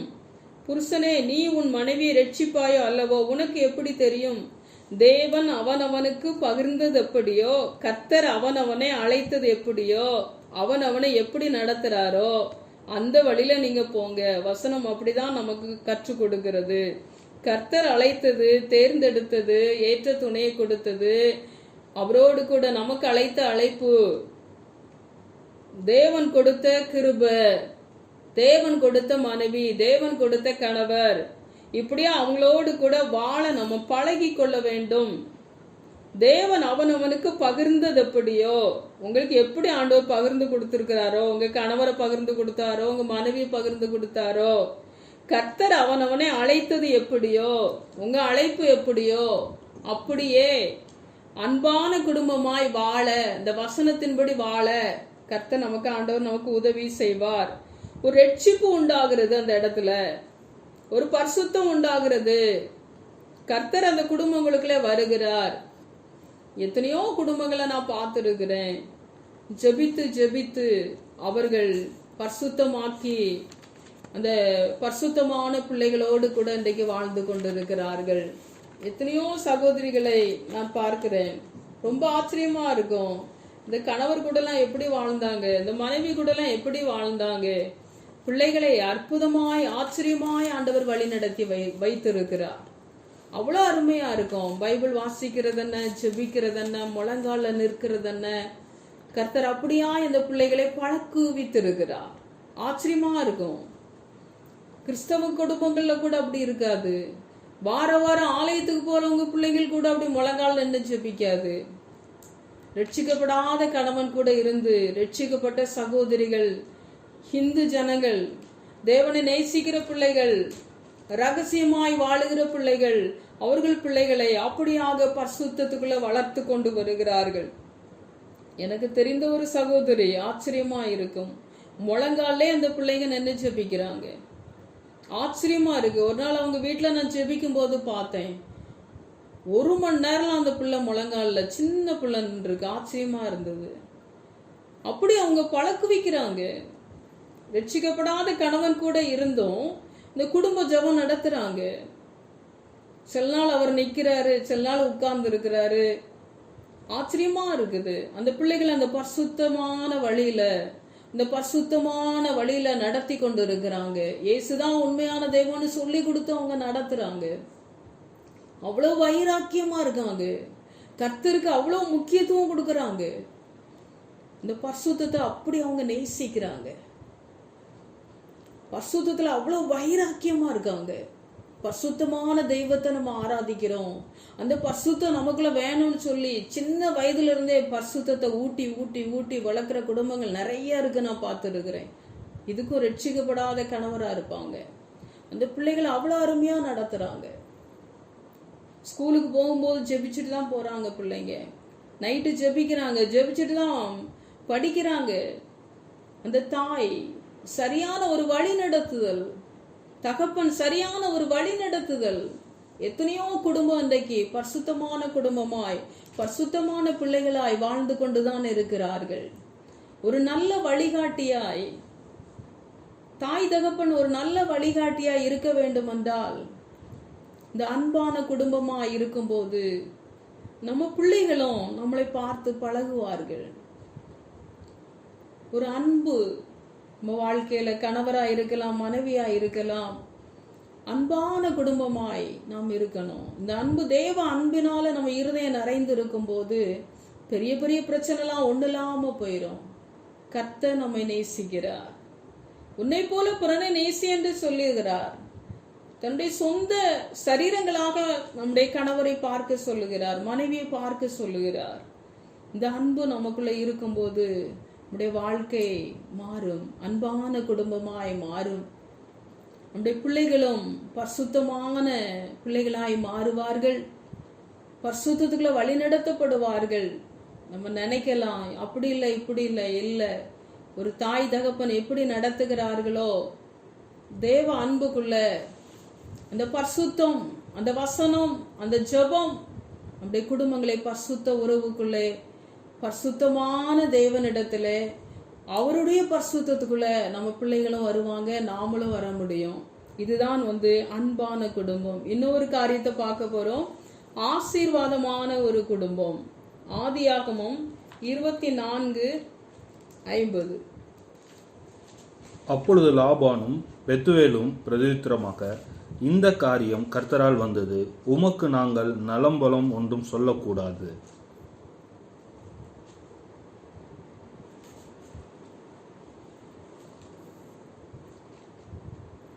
இந்த காரியம் கர்த்தரால் வந்தது. நம்ம பத்திரிகையிலெல்லாம் போடுறோம், இந்த காரியம் கர்த்தரால் வந்தது என்று சொல்லி. இது வேத வசனத்திலிருந்து தான் நம்ம எடுத்து போடுகிறோம். கர்த்தர் தான் இந்த ரெபேக்காளை ஜூஸ் பண்ணுகிறார். ஈசாக்குக்கு ஏற்ற ரெபேக்காளை தேவன் ஜூஸ் பண்ணி கொடுக்கிறார். அருமையாய் அந்த ஸ்தோத்திரம் ஜெபித்து ஆபிரகாம் அந்த எலியேசரை அனுப்புகிறார். கர்த்தர் வாய்க்கு பண்ணுவார், என்னுடைய மகனுக்கு ஏற்ற துணையை கர்த்தர் கொடுப்பார். எலியேசரை, என்னுடைய ரெபேக்காள், என்னுடைய மருமகளை நீ அழைத்து கொண்டு வா என்று சொல்லி தன்னுடைய இனத்தாரிடத்திற்கு அவர் அனுப்புகிறார். கர்த்தர் அருமையாய் அந்த எலியேசர் மூலமாய் எலியேசரை ஜெபித்து கொண்டு நின்று கொண்டு இருக்கிறார். அந்த ரெபேக்காளை தேவன் ஜூஸ் பண்ணி கொடுக்கிறார். அவர் சொல்றார், இது கர்த்தரால் வந்தது. அந்த ரெபேக்காளுடைய சகோதரன் சொல்லுகிறார், லாபானும் பெத்துவேலும் பிரதியுத்தரமாக, இந்த காரியம் கர்த்தரால் வந்தது, உமக்கு நாங்கள் நலம் புலம் ஒன்று சொல்லக்கூடாது. கர்த்தர் தான் இதை செய்திருக்கிறாரு, நேர்வழியா நடத்தி இருக்கிறாரு, சரியான சம்பந்தம் என்று சொல்லி அவர் சொல்லுகிறார். ஆண்டவர் தான் இதை ஜூஸ் பண்ணி எங்களுக்கு கொடுத்தாரு. அப்படியாக 24:60 ரெபேக்காளை வாழ்த்தி, எங்கள் சகோதரியே, நீ கோடா கோடியாய் பெருகுவாயாக, உன் சந்ததியார் தங்கள் பகைஞருடைய வாசல்களை சுதந்திரித்துக் கொள்வார்களாக என்று ஆசீர்வதித்தார்கள். ரெபேக்காளை அவங்க வாழ்த்துறாங்க. வாழ்த்தி கோடான கோடியாய் பெருகுவாயாக என்று சொல்லி அப்படி வாழ்த்தி ஆசீர்வதிக்கிறாங்க. எப்ப அந்த ரெபேக்காள் அந்த வாழ்த்துதலை பெறுறாங்க, அந்த ஆசீர்வாதத்துக்கு சுதந்திரவாளியா மாறுறாங்க. நம்ம திருமணத்திற்கு முன்பாக நம்முடைய பிள்ளைகளை நாம் வாழ்த்துகிறோம். ஆசீர்வதித்து வாழ்த்தி தன்னுடைய கணவர் வீட்டுக்கு நம்ம அனுப்புகிறோம். நம்முடைய சமுதாயங்கள்ல அப்படிதான் நடந்து கொண்டு இருக்கிறது. அப்படியாக இந்த வேத வசனத்திலிருந்து வந்ததுதான். அவர்களை வாழ்த்தி ஆசீர்வதித்து பிறந்த வீட்டிலிருந்து புகுந்த வீட்டிற்கு அனுப்புகிறோம். அவர்களை வாழ்த்தி ஆசீர்வதிக்கிறோம். இதுல எத்தனை பேர் உண்மையா ஆசீர்வதிக்கிறாங்கன்னு தெரியாது.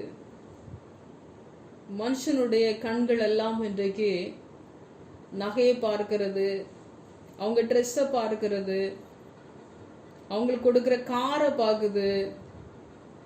இப்படிதான் அன்றைக்கு எல்லா கண்களும் இருக்கிறது.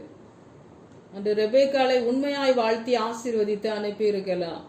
இன்றைக்கு எத்தனை பேர் வாழ்த்தி ஆசீர்வதித்து அனுப்புறோன்னு தெரியாது. இன்னைக்கு மனுஷன் கண்ணுனாலே இன்னைக்கு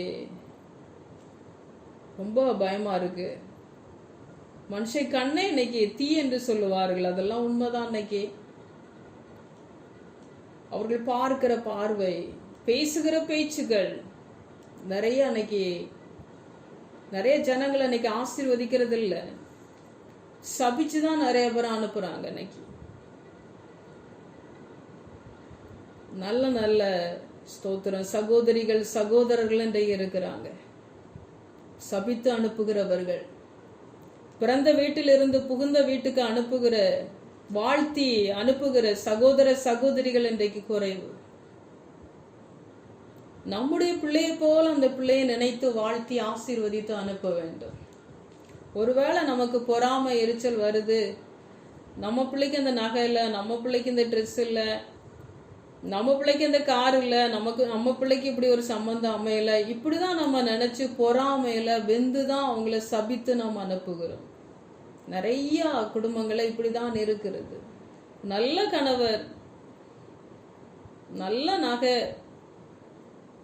என் பிள்ளைக்கு இப்படி இல்லை, இப்படிதான் கம்பாரிசன் பண்ணி பண்ணி பொறாமப்பட்டு அந்த பிள்ளைகளை சபித்து நாம் அனுப்புகிறோம். எத்தனை பேர் இன்னைக்கு மற்ற பிள்ளைகளை தன்னுடைய பிள்ளைகளை போல வாழ்த்தி ஆசீர்வதித்து நாம் அனுப்புகிறோம்.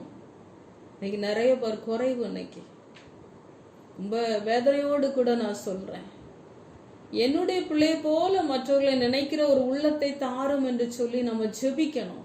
நல்லா இருக்கணும்ப்பா, ஆசீர்வாதமா இருக்கணும்ப்பா, அவங்க செழித்து இருக்கணும், வாழ்ந்து இருக்கணும், சுகித்து இருக்கணும், எனக்கு அந்த நல்ல எண்ணத்தை தாங்கப்பா, என் பிள்ளைய போல மற்றவங்களை வாழ்த்தி ஆசீர்வதிக்கிற உள்ளத்தை தாங்கப்பா, உன்னை போல பிறனை நேசி என்று வேத வசனம் இருக்கிறது, அப்படியா நேசிக்கிற ஒரு கிருபை எனக்கு தாங்கப்பா, அப்படி நம்ம கேட்கணும்.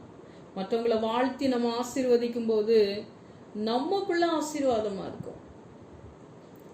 ஊரா பிள்ளைய ஊட்டி வளர்த்தா தாம் பிள்ளை தன்னால வளருதுன்னு சொல்லுவாங்க. மற்ற பிள்ளைகளை நீங்க ஆசீர்வதிச்சு பாருங்க, மற்ற பிள்ளைகளை சபிக்காதீங்க, உங்க பிள்ளை சாபத்துக்குள்ள வந்துடும். மற்ற பிள்ளைகளை வாழ்த்தி ஆசீர்வதிக்கும் போது உங்க பிள்ளை வாழ்ந்திருக்கும், உங்க பிள்ளை ஆசீர்வாதமா இருக்கும். இது ஆசீர்வாதத்தின் ரகசியம். அன்னைக்கு தெரியல. அன்னைக்கு நகையை பார்த்து, பணத்தை பார்த்து, ட்ரெஸ்ஸை பார்த்து, காரை பார்த்து பொறாமப்பட்டு அவங்கள சபிக்கிறவங்க எல்லாம் இனி ஆசீர்வதிக்க ஆரம்பிங்க. ஆண்டவர் நடத்துவாரு. நமக்கு ஏற்ற விதத்துல நம்மள தேவன் நடத்துவாரு. ஆண்டவருக்கு தெரியும் நம்ம பிள்ளைக்கு ஏற்ற துணை எங்க இருக்குன்னு, எல்லாம் ஆண்டவருக்கு தெரியும். ஒருவேளை நீங்க மற்றவங்களை சபித்து கொண்டே நீங்க இருந்திருப்பீர்கள் என்றால் இன்றைக்கு உங்கள் முடிவை மாற்றுங்கள். மற்ற பிள்ளைகளை ஆசீர்வதித்து, மற்ற பிள்ளைகளை வாழ்த்தி ஆசீர்வதித்து ஜெபித்து ஜெபித்து நீங்க கோடான கோடியாய் பெருகுவாயாக என்று வாழ்த்துங்கள். உங்க பிள்ளை வாழ்ந்திருக்கும், உங்க பிள்ளை செழித்திருக்கும், உங்க பிள்ளை சந்தோஷமா இருக்கும், உங்க பிள்ளைக்கு நல்ல ஒரு வாழ்க்கை அமையும். இது நீங்க கடைபிடிச்சீங்கன்னா ரொம்ப சந்தோஷமா இருக்கும். கர்த்தர் சந்தோஷப்படுவார். 24:67. அப்பொழுது ஈசாக்கு ரெபேக்காளை தன் தாய் சாராளுடைய கூடாரத்துக்கு அழைத்து கொண்டு போய் அவளை தனக்கு மனைவியாக்கி கொண்டு அவளை நேசித்தான். ஈசாக்கு தன் தாய்க்காக கொண்டிருந்த துக்கம் நீங்கி ஆறுதல் அடைந்தான். பாருங்க, ஈசாக்குக்கு ரெபேக்காளை தன் தாய் சாராளுடைய கூடாரத்துக்கு அழைத்து கொண்டு போய் அவளை தனக்கு மனைவியாக்கி கொண்டு அவளை நேசித்தான். ஈசாக்கு தன் தாய்க்காக கொண்டிருந்த துக்கம் நீங்கி ஆறுதல் அடைந்தான். தாய்க்கு அப்புறம் தாரம் என்று சொல்லுவார்கள். தாய்க்கு கொடுத்த இடம் காலியாகி தன்னுடைய மனைவி அந்த இடத்திற்கு வருவார். தாய்க்கு பின்பு அது தாரம் தான். தாய் எவ்வளவு காலம் இருப்பார்கள் அந்த உலகத்துல? ஸ்தோத்திரம், தேங்க்யூ. அந்த ஈசாக்கு தன் தாய்க்காக கொண்டிருந்த, ஈசாக்குக்கு தாய் இல்லை, இறந்துட்டாங்க. துக்கம் நீங்கி ஆறுதல் அடைந்தான். மனைவியை நேசித்தான். பாருங்க, அவளை தனக்கு மனைவி ஆக்கி கொண்டு அவளை நேசித்தான். ஒரு ஆசீர்வாதமான குடும்பமா இருக்கணும்னா ஒரு அன்பின் அடிப்படையில தான் அந்த ஆசீர்வாதமே நம்ம வீட்டுக்கு வரும். அந்த அன்பு தான் தன்னுடைய மனைவிய தன்னுடைய சரீரமா நினைச்சு பார்க்கணும். தன்னுடைய சரீரமா நினைச்சு பார்த்து அவங்களை நடத்தும் போது, அவர்களை புரிந்து கொள்ளும் போது, அவர்களை நேசிக்கும் போது அவர்களும் தன்னுடைய கணவனை அப்படியாக பார்க்க ஆரம்பிப்பார்கள். அந்த ரெபேக்காள் வந்ததுக்கு அப்புறம் தன் தாய்க்காக கொண்டிருந்த துக்கம் நீங்கி ஆறுதல் அடைகிறான். ஒரு சமாதானம் அவனுடைய வாழ்க்கையில ஒரு ஆறுதல் உண்டாகிறது. ஈசாக்குக்கு தன் மனைவி அவன் நேசிக்கிறான். ரெபேக்காலும் நல்ல பொண்ணுதான், ஈசாக்கும் நல்ல பையன்தான். அதனால ரெபேக்கால நேசித்தான் அப்படின்னு நம்ம சொல்லலாம். அன்னைக்கு நல்ல பிள்ளையோ நல்ல பிள்ளை இல்லையோ, நல்ல பையனோ நல்ல பையன் இல்லையோ, அன்னைக்கு கர்த்தருடைய பிள்ளைகளுக்கு கர்த்தர் கொடுத்த வாழ்க்கை நம்ம நேசித்து தான் ஆகணும், வேற வழி இல்லை. நேசிக்கலன்னா பிரச்சனை. தேவ அன்பை நீங்க பெற்றுக்கொள்ளுங்க. நீங்க சொல்லலாம் எல்லாம் சரியா இருந்தா எல்லாரும் நேசிப்பாங்க, எல்லாம் கரெக்டா இருக்கணும், அப்படிதான் நம்ம சொல்லுவோம். எல்லா குடும்பமும் இன்னைக்கு அப்படியா இருக்கு? எத்தனை பிரச்சனையில இன்னைக்கு வண்டி ஓடிட்டு இருக்குது ஒவ்வொரு குடும்பமும். எல்லாரும் உலகத்துல வாழ்ந்துகிட்டு தானே இருக்கிறோம். ஆண்டவர் கொடுத்த துணைன்னு சொல்லி அவர்களோடு கூட ஓடிக்கொண்டு தானே இருக்கிறோம். ஆண்டவரை கேள்வி கேட்க கூடாது. நம்ம ஆண்டவர்கிட்ட சொல்லுவோம், இப்படி இருந்தா நல்லா இருந்திருக்கும், அப்படி இருந்தா நல்லா இருந்திருக்கும். இப்படி இருக்குன்னு தானே ஆண்டவர் நமக்கு கொடுத்துருக்கிறாரு. இவங்க தானே இதை அட்ஜஸ்ட் பண்ணி கூட்டு போவாங்கன்னு ஆண்டவருக்கு தெரியும். நம்ம அட்ஜஸ்ட் பண்றவங்கன்னு சொல்லி ஆண்டவருக்கு நல்லாவே தெரியும். நம்ம நினைக்கிறோம் நம்ம தலையில இப்படி கட்டி விட்டார, நம்ம அமைதியா பொறுமையா சாந்தமா சகிக்கிற ஒரு தன்மையோடு கூட இருந்தவன தான் நம்ம தலையில ஆண்டவர் கட்டி விட்டாரு அப்படின்னு நம்ம நினைக்கிறோம். இன்னைக்கு அப்படி இல்லை. நமக்கு ஏற்ற துணை அவர் தான் தந்திருக்காரு. அவரோடு கூட இருந்து வாழ நம்ம கற்றுக்கொள்ளும் போது பெருசா எதுவுமே தெரியாது. கஷ்டம்லாம் நமக்கு ஈஸியா இருக்கும். அவருடைய ஆளுகை வரும்போது லேசா இருக்கும். ரொம்ப கஷ்டமா இருக்கிறதெல்லாம், ரொம்ப வேதனையா இருக்கிறதெல்லாம் மாறிடும். ஆண்டவர் தான் இதை அனுமதிச்சிருக்கிறாரு, ஆண்டவர் தான் இதை நடத்துறாரு, ஆண்டவர் தான் அந்த துணையை கொடுத்துருக்கிறாரு. இல்லாட்டி இந்த குடும்பம் அழிஞ்சு போயிடும். காப்பாத்துறதுக்கு நம்மளை கொண்டு போயிருக்காரு, நம்மளதான் வழி நடத்த வச்சிருக்கிறாரு. அப்படி நம்ம ஏற்றுக்கொள்ளும் போது அவங்க மேல நமக்கு ஒரு அன்பு வரும், பாசம் வரும், ஒரு பிணைப்பு வரும், ஒரு பிடிப்பு வரும், ஒரு அன்பு வரும். ஒரு ஆசீர்வாதமான குடும்பமா நம்ம குடும்பம் மாற முடியும். 25, 21. மலடியாய் இருந்த தன் மனைவிக்காக ஈசாக்கு கர்த்தரை நோக்கி வேண்டுதல் செய்தான். கர்த்தர் அவன் வேண்டுதலை கேட்டருளினார். அவள் மனைவி ரெபேக்காள் கர்ப்பந்தரித்தாள். மலடியா இருந்த மனைவிக்காக ஈசாக்கு கர்த்தரை நோக்கி வேண்டுதல் செய்கிறான், ஜெபிக்கிறான். என் மனைவி மலடியா இருக்காப்பா, என் மனைவிக்கு குழந்தையை கொடுங்க. ஜெபிக்கிற ஒரு கணவராய் நம்ம இருக்கணும். மனைவிக்காக ஜெபிக்கிற ஒரு கணவரா நம்ம இருக்கணும். இந்த குழந்தை இல்லாத தன்மைக்காக ஜெபிக்கிறது மட்டும் இல்ல, எல்லா காரியத்திலும் நம்முடைய மனைவிக்காக ஜெபிக்கணும். ஒரு பலவீனம் இருக்கலாம், ஒரு போராட்டம் இருக்கலாம், ஆண்டவருக்கு பிடிக்காத ஒரு குணமா இருக்கலாம். இதெல்லாம் ஆண்டவருடைய சமூகத்துல நம்ம ஜெபிக்கணும். இதுல மாற்றுங்க. கணவர்கிட்ட இருக்கலாம், மனைவிகிட்ட இருக்கலாம், பிள்ளைகள்கிட்ட இருக்கலாம். இதெல்லாம் நம்ம ஜெபிக்கணும். ஜெபத்துல ஆண்டவர்கிட்ட வைக்கும் போது ஒரு நாள் ஒரு மரத்துக்கு ஒரு புயல் வராதா, ஒரு அசைவு வராதா? ஆண்டவருடைய பிரசன்னத்துல மலைகள் கூட மெழுகு போல உருகும். மலை மாதிரி இன்னைக்கு அசையாம கல்லு மாதிரி கூட இன்னைக்கு இருக்கலாம். ஆனா தேவ பிரசன்னத்துல ஜெபத்துல அது உருக ஆரம்பிக்கும். இந்த கல்லே உருகும், அந்த மலையே உருகும், அந்த மரமே ஒரு புயல் வரும்போது அசைவு உண்டாகும். நம்ம இன்னைக்கு நினைக்கலாம் ஒரு அசைவு கூட இல்ல, ஒரு மாற்றம் கூட இல்ல, ஒரு முன்னேற்றம் கூட இல்ல. நீங்க ஜெபித்து பாருங்க. இந்த ஈசாக்கை போல தேவ சமூகத்துல ஜெபித்து பாருங்க. தன்னுடைய மனைவிக்காய் ஜெபிக்கிற எத்தனை கணவர் இன்னைக்கு இருக்கீங்கன்னு தெரியல. கணவருக்காய் ஜெபிக்கிற எத்தனை மனைவி இன்னைக்கு இருக்கிறீங்கன்னு தெரியல. ஜெபிங்க. ஒருவர் பாரத்தை ஒருவர் பகிர்ந்து கொள்ளுங்க. ஒருத்தருக்கு ஒருத்தர் கசந்து கொள்ளாதிருங்கள். ஒருத்தர் காரியத்தை பெருசா பேசாதீங்க, குறை சொல்லாதீங்க, குற்றப்படுத்தாதீங்க.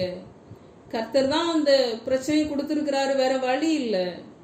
தேவ சமூகத்துல ஜெபித்து ஜெபித்து அவர்களோடு கூட வாழ பழகுங்க. அதுதான் ஆசீர்வாதமான குடும்பம், சாட்சியான குடும்பம். 25, 22. அவள் கர்ப்பத்திலே பிள்ளைகள் ஒன்றோடொன்று மோதி கொண்டிருந்தன. அப்பொழுது அவள், இப்படியானால் எனக்கு எப்படியோ என்று சொல்லி கர்த்தரிடத்தில் விசாரிக்கும்படி போனாள்.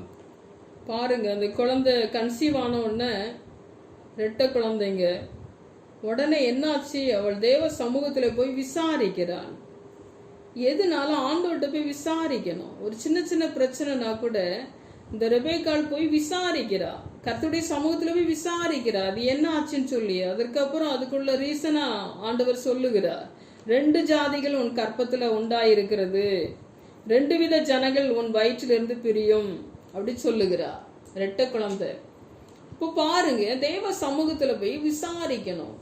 என்னப்பா இப்படி இருக்குது, என்னாச்சுப்பா, நான் என்னப்பா செய்யணும், எனக்கு என்ன ஆலோசனை கொடுக்குறீங்க, நான் என்ன செய்யணும்? தேவ சமூகத்துல நம்ம போய் விசாரிக்கணும். ஒவ்வொரு காரியத்தையும் நீங்க ஆண்டவர்கிட்ட கேளுங்க. இந்த பிரச்சனை இப்படி இருக்குப்பா, நான் என்ன செய்யணும்? ஆண்டவர்கிட்ட போய் விசாரிங்க. ஆண்டவர் தான் சரியான பதில் தருகிறவர். ஆண்டவர் தான் எக்காலத்திலும் நம்மோடு கூட இருந்து நடத்துகிறவர். சரியான நேரத்துல சரியான ஆலோசனை அவர் தருவார். பிலிப்பியர் 4, 11, 12.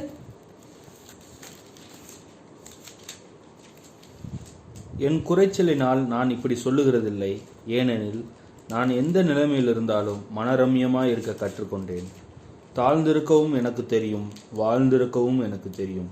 எவ்விடத்திலும் எல்லாவற்றிலும் திருப்தியாயிருக்கவும் பட்டினியாயிருக்கவும் பரிபூர்ணமடையவும் குறைவுபடவும் போதிக்கப்பட்டேன்.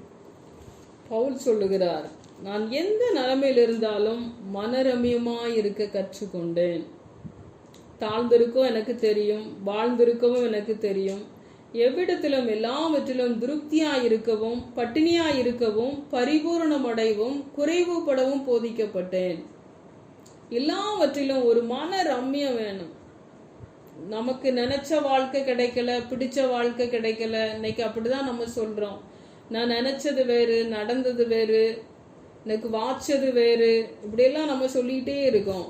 நமக்கு கிடைச்ச வாழ்க்கைய வாழ கற்றுக்கொள்ள வேண்டும். ஒரு மன ரம்யம் வேணும். இதுதான் வாழ்க்கை, இப்படிதான் வாழணும், நான் வாழ பழகிக்கிறேன். அந்த வளைவு தன்மைகள் இன்றைக்கு கணவனுக்குள்ள மனைவிக்குள்ள இருக்கணும். பிறந்த வீட்டுல எல்லாமே நம்ம இஷ்டப்படி நடந்திருக்கலாம், புகுந்த வீட்டுல அப்படி இல்லாம இருக்கலாம். அதை கற்றுக்கொள்ளணும். எதுக்கும் அந்த ஆலோசனை தேவன் கொடுத்து கொண்டே இருக்கிறார். அட்ஜஸ்ட் பண்ணி போக பழக வேண்டும். எல்லாவற்றிலும் மன ரம்மியம், இதுதான் என் வாழ்க்கை, இதுதான் என்னுடைய கணவர், இதுதான் என் குடும்பம், இந்த வாழ பழகணும். 13 என்னை பலப்படுத்துகிற கிறிஸ்துவினாலே எல்லாவற்றையும் செய்ய எனக்கு பலன் உண்டு. நமக்கு பலன் இருக்காது, நமக்கு குணம் சரியா இருக்காது, புத்தி இருக்காது, ஞானம் இருக்காது, விவேகம் இருக்காது, அந்த குடும்பத்தை கட்டக்கூடிய ஒரு கிருபை நம்மகிட்ட இருக்காது. உலகத்துல இருக்கிறோம், மாம்சத்துல இருக்கிறோம், மனுஷிகத்துல இருக்கிறோம். ஆனா ஒன்னே ஒண்ணு, ஆண்டவர் நம்ம கூட இருந்தா எல்லாவற்றையும் நம்மளால செய்ய முடியும். கர்த்தர் தாமே நம்மை ஆசீர்வதிப்பாராக. நம்ம ஜெபிப்போம். அழகான குடும்பம், அன்பான குடும்பம், ஆசீர்வாதமான குடும்பம் என்று பார்த்தோம். நம்முடைய குடும்பம் இன்றைக்கு அலங்கோலமான குடும்பமாய் இருக்குதா, கசப்பான குடும்பமாய் இருக்குதா, சாபமான குடும்பமாய் இருக்கிறதா? தேவனுடைய பிள்ளைகளே, இன்றைக்கு நம்ம ஜெபிப்போம். ஒப்பு கொடுத்து, ஆண்டவரே உம்முடைய கரத்துல நாங்க ஒப்பு கொடுக்கிறோம்ப்பா. இந்த வார்த்தையை கேட்கிறதான பிள்ளைகளை உம்முடைய கரத்துல அர்ப்பணித்து நாங்கள் ஜெபிக்கிறோம். ஆண்டவரே, ஒருவேளை நாங்கள் எதிர்பார்த்த எதிர்பார்ப்புகள் நடக்காமல் இருந்திருக்கலாம் ஆண்டவரே. ஆனாலும் இன்றைக்கு சில ஆலோசனைகளை கர்த்தர் எங்களுக்கு கொடுத்திருக்கிறேன். எங்களுக்கு ஏற்ற துணையை நீர் கொடுத்து அந்த துணையோடு கூட வாழக்கூடிய கிருபையும் தருகிற தேவன், இரக்கத்தையும் தருகிற தேவன் என்று எங்களோடு கூட பகிர்ந்து கொண்டீங்கப்பா. எந்தெந்த குடும்பத்திலெல்லாம் ஆண் ஆதிக்கம் இருக்கிறதோ, பெண் ஆதிக்கம் இருக்கிறதோ, அந்த ஆளுகையெல்லாம் மாற்றியப்பா. உம்முடைய ஆளுகைக்குள்ள ஒவ்வொரு பிள்ளைகளும் தன்னுடைய குடும்பத்தை அர்ப்பணித்து ஒரு அழகான குடும்பமாய் மாறட்டும் ஆண்டவரே. எந்தெந்த குடும்பத்திலெல்லாம் கசப்பு, வைராக்கியம், எரிச்சல் இருக்கிறதோ அந்த குடும்பத்திலெல்லாம் இந்த தேவ அன்பு, அந்த மன்னிக்கிற அன்பு, குறை சொல்லாத அன்பு, குற்றப்படுத்தாத அன்பு ஒவ்வொரு குடும்பத்துக்குள்ளேயும் கணவன் மனைவிக்குள்ள கொண்டு வந்தப்பா. இந்த கசப்பான குடும்பத்தை அன்பான குடும்பமாய் மாற்றுங்க ஆண்டவரே. எந்தெந்த குடும்பத்திலெல்லாம் சாபம் இருக்கிறதோ, சபிக்கப்பட்ட குடும்பமாய் இருக்கிறதோ, அதெல்லாம் ஒரு ஆசீர்வாதமான குடும்பமாய் மாறட்டும் ஆண்டவரே. எத்தனை எத்தனை குடும்பங்கள் எப்படி எப்படியெல்லாம் இருக்கிறதோ அது உமக்கு தெரியும் ஆண்டவரே. இதை கேட்கிற ஒவ்வொரு பிள்ளைகளுக்குள்ளும் கர்த்தர் கிரியை செய்யும்படியாய், ஒரு பெரிய மாற்றத்தை கொண்டு வரும்படியாய், மனரம்யமாய் வாழ கற்றுக்கொள்ள என்னை பலப்படுத்துகிற கிறிஸ்துவினால எல்லாவற்றையும் செய்ய எனக்கு பலன் உண்டு. உம்மை பிடித்து கொண்டு ஜெயித்து வாழுகிற ஒரு குடும்பமாய், அழகான குடும்பமாய், ஆசீர்வாதமான குடும்பமாய், அன்பான குடும்பமாய் தகப்பனே ஒவ்வொரு குடும்பத்தையும் ஆசீர்வதித்து செபிக்கிறேனப்பா. பிள்ளைகள் எல்லாம் பரிசுத்தமான பிள்ளைகளாய் மாற்றுங்கப்பா, அன்பான பிள்ளைகளாய் மாற்றுங்கப்பா. தகப்பனை கீழ்ப்படுகிற பிள்ளைகளாய் மாற்றுங்க ஆண்டவரே. சாட்சியான பிள்ளைகளாய் மாற்றுங்கப்பா. மற்றவங்களுக்கு இடரலாய் இருக்காதபடி கிறிஸ்தவ குடும்பங்கள் உமக்கு பிரியமான பிள்ளைகளாய் மாறட்டும் ஆண்டவரே.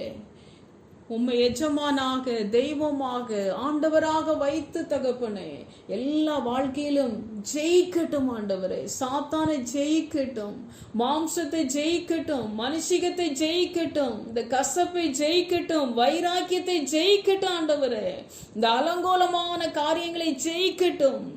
நல்ல புத்தியும் ஞானத்தையும் விவேகத்தையும் கொடுத்து குடும்பத்தை கட்டுகிற ஸ்திரீகளாய், குடும்பத்தை கட்டுகிற கணவர்களாய், ஆண்களாய், பெண்களாய் நீங்க மாற்றுங்கப்பா. நீர் ஆசீர்வதியும். இயேசுவின் நாமத்தினால ஜெபிக்கிறேன் பிதாவே, ஆமென்.